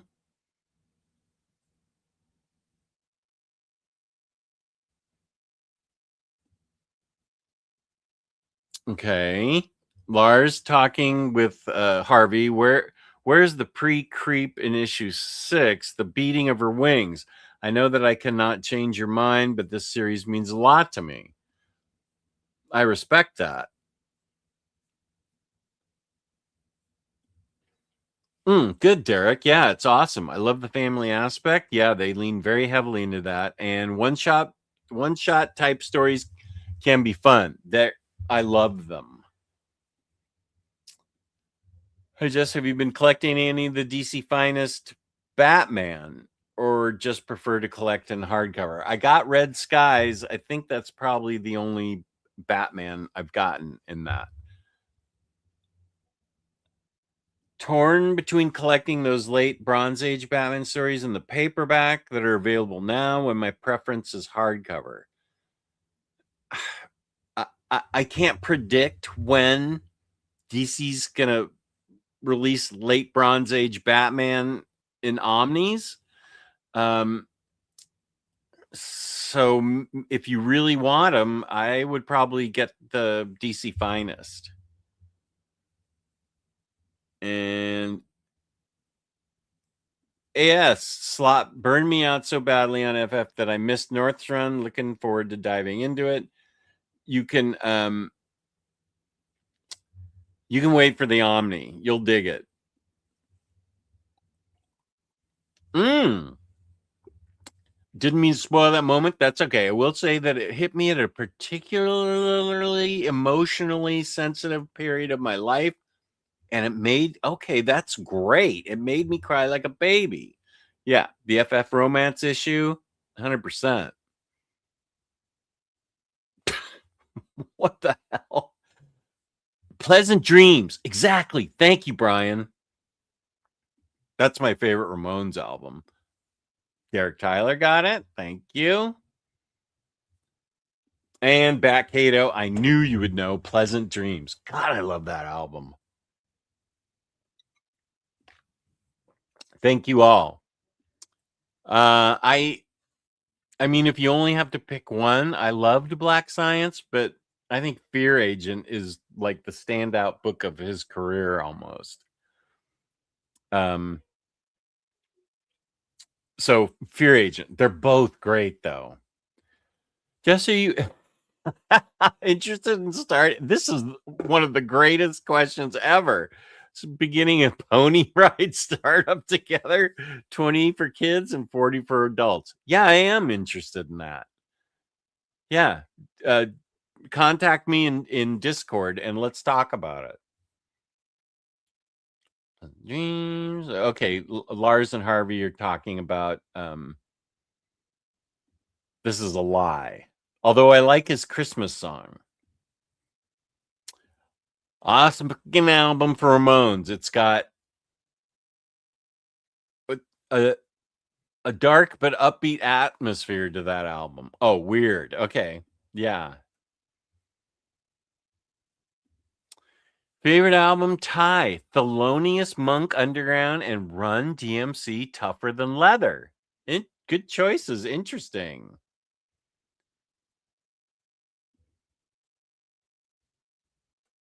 Oh, you have 1 through 5? I'm giving a 2-minute warning because now I'm about to pass out. Chris Brogan agrees. Thanks. They both sound pretty good, but I've been wanting to read Fear Agent for a long time. Go for it. Interesting pair of picks. I dig it about AS. Yeah. Did you ever get into Killing Joke, Jess? I have an interesting relationship with that book. When it first came out, I got it in trade. I think that's how it came out. And I thought it was really good. A few years ago, I read it again. I was really creeped out by it and thought it was outrageously disrespectful and disrespectful to Barbara and Commissioner Gordon. I realize they're fictional characters, but a lot can be said about Alan Moore's attitude towards women, which has been featured now in a lot of his books, which I went back and read them too, and his treatment of women is abominable. So I don't dig it. But if somebody else digs it, peace and love. I think they should read it. It for me, it was an ultimate turnoff, and I became disappointed in it. So, and yeah, I haven't read Radiant Black. Who's that by? Is that by Kirkman? No, it can't be. Oh, yeah, my daughter just texted me that. She said a lot of Niners got hurt too. Oh, Jean Remy says sacrifices. Oh, I loved Killing Joke. Living in the 80s, that was my favorite. I apologize. Yeah, I love Killing Joke. I had like 3 or 4 of their albums. I didn't collect anything after the 80s album. But I really loved them. I'm sorry I just went on a rant about Killing Joke. Geo Margaret Romantic Piano is maybe my most played album. It's an ambient piano album. Geo Margaret. Oh, okay. Gia, I apologize. Gia music. I will definitely look for this. Gia. I'll just say Margaret. Thank you for that. Yarne, Marg, Rhett. Yeah, I appreciate knowing that. I love ambient music. Killing Joke for me. Oh, okay. Yeah. I get it. Weakest work, including Lost Girls. Yoicks. Moore doesn't like Killing Joke either. He thinks he made the story too dark. Update. Well, I started up the old 2011 iMac for the first time in 3 years, and I think sometime during that period, my hard drive died. Okay, well, I will be on Omnibus Monday at 8 p.m. I will be unboxing live. If Taylor and I get the books from Cycle Cleveland, we're going to have a live unboxing of the books, 1 o'clock Tuesday Eastern Standard Time. That depends on if we get the books. Very good. Very nice thing that Cycle Cleveland is doing for both of us. Peace and love. Thank you. Oh, you're good. Yeah, Killing Joke is a great band. That early material is excellent. It really is. And I also heard back in the 80s when I was listening to all kinds of, that that genre, whatever it was, alternative, underground, new wave. I don't remember, but I was totally into it. And I was reading an article. I can't remember what the English band was, but the question was, who is a band that you should not mess with? And Killing Joke was the answer from like 3 different groups. They said, you do not want to upset Killing Joke. Like the entire band was full of extremely tough guys. It's amazing. Max is here. Hey, what did I miss? Thank you, Chris. Yeah, I'm signing off now. What about Friday and Saturday? I tentatively, because I've been missing all these Fridays with Omnibros. Omnibros at 8 on Friday. and Dom and hair care products possibly Saturday. I don't know what time yet, but I appreciate that. Thank you. I have a very basic recommendation, I feel, but Jess, have you listened to Mitski? I think you might vibe with her if you like some dreamy pop stuff. Yeah. Mitski.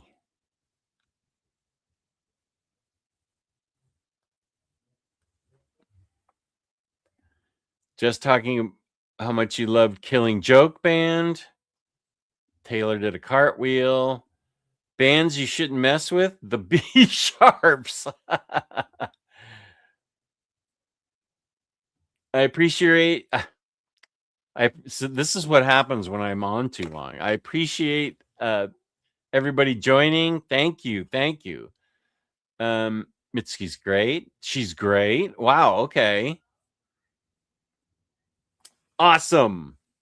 So peace and love, peace and love. I appreciate everybody who's tuned in tonight. This was I had a lot of people watching, and so I appreciate everybody that was watching, and I appreciate.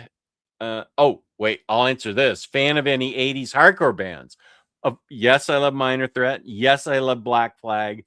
Yes, this is exactly what the music I like. Is the 80s hardcore bands. I saw Black Flag in concert. I saw Dead Kennedys in concert, and I saw the Circle Jerks in concert. I was not in the mosh pit. For Dead Kennedys, I was like sitting back where the tables were, tables and chairs. But that's exactly the kind of punk I like. Sex Pistols, TSOL, the Weathered Statues. I think I kept that 45 for Weathered Statues. And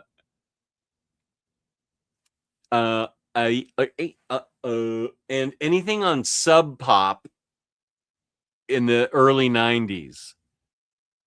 I subscribed to that singles club, and I got where they sent you a singles, one single per month.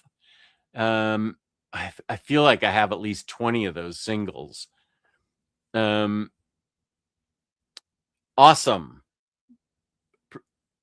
Yeah, this is going to keep me on the air another half hour if I do this.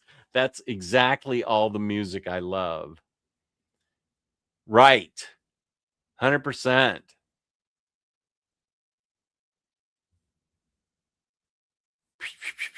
I appreciate everybody. Bad Brains Rules. Gorilla Biscuits. I'm afraid I don't know them. Dinosaur Jr. Yeah, baby.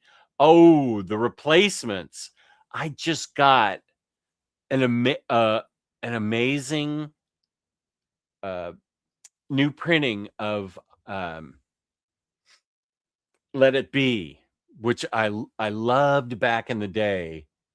It's I think it's from Rhino Records, and it's it was really expensive, but it's like a 4-disc collection with extended cuts, stuff that was on the cutting room floor, a bunch of stuff.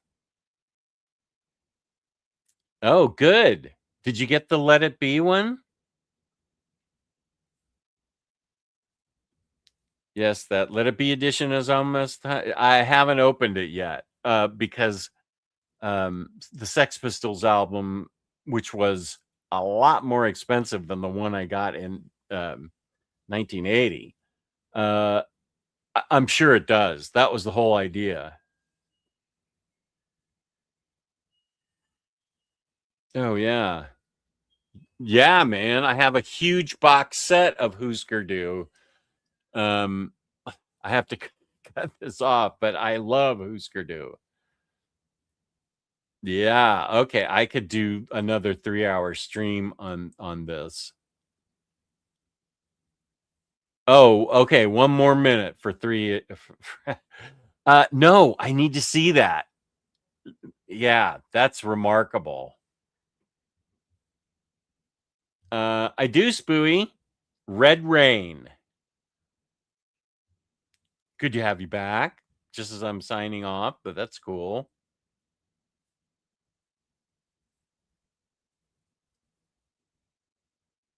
Okay.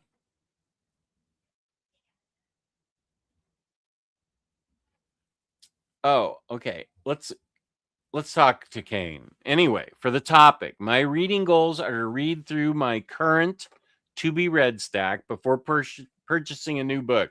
She's very disciplined, and I dig that. Manga is, because I'm not. Manga is all done. So now our trade paperbacks, 1 modern epic, 6 omnis. Nice. And of course, get through my Brando Sando prose novels.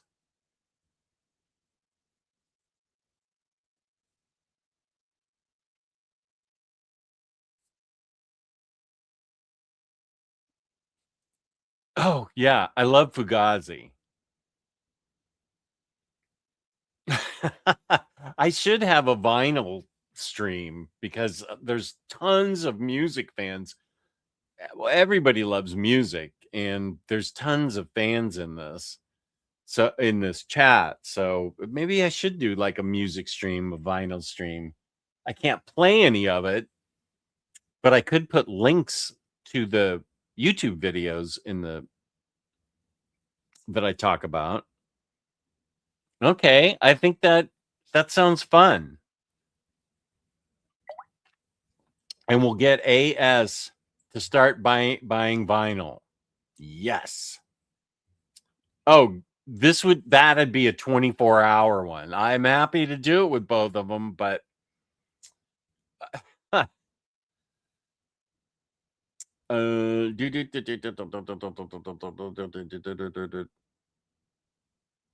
I see you shredded. Thank you very much for noticing. Shredded the metal goatee and are back to punk mode. Where's the safety pin earring? I totally remember that. Upper management said it was time for me to trim it. That was an argument I was not going to win, so I just did it.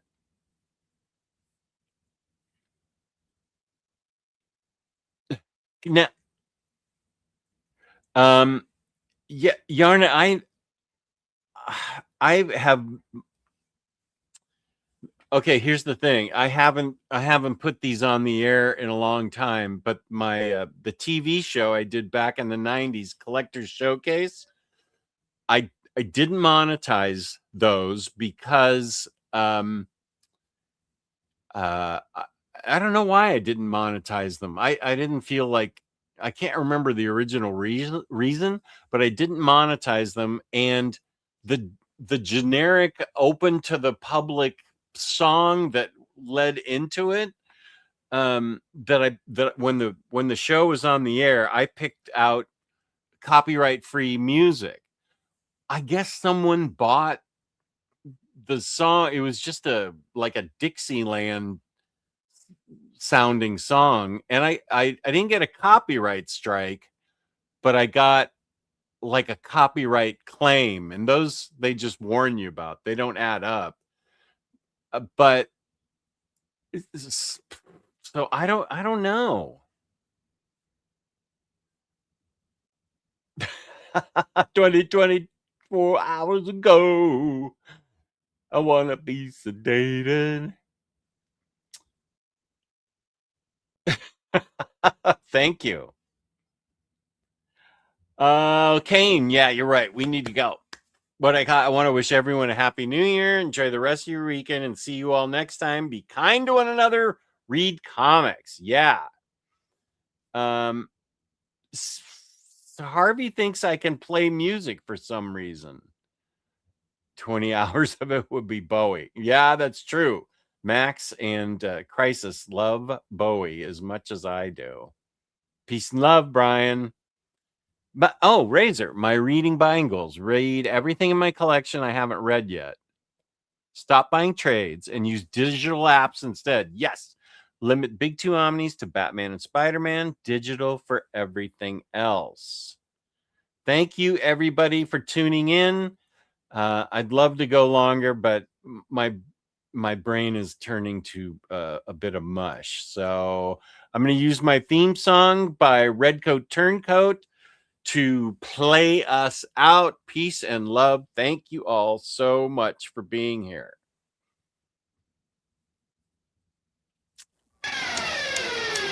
Better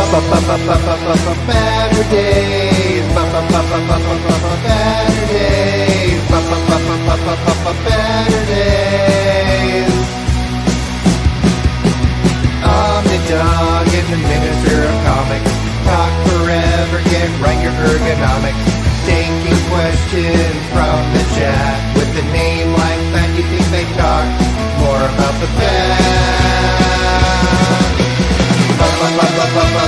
Better days. Better days. Better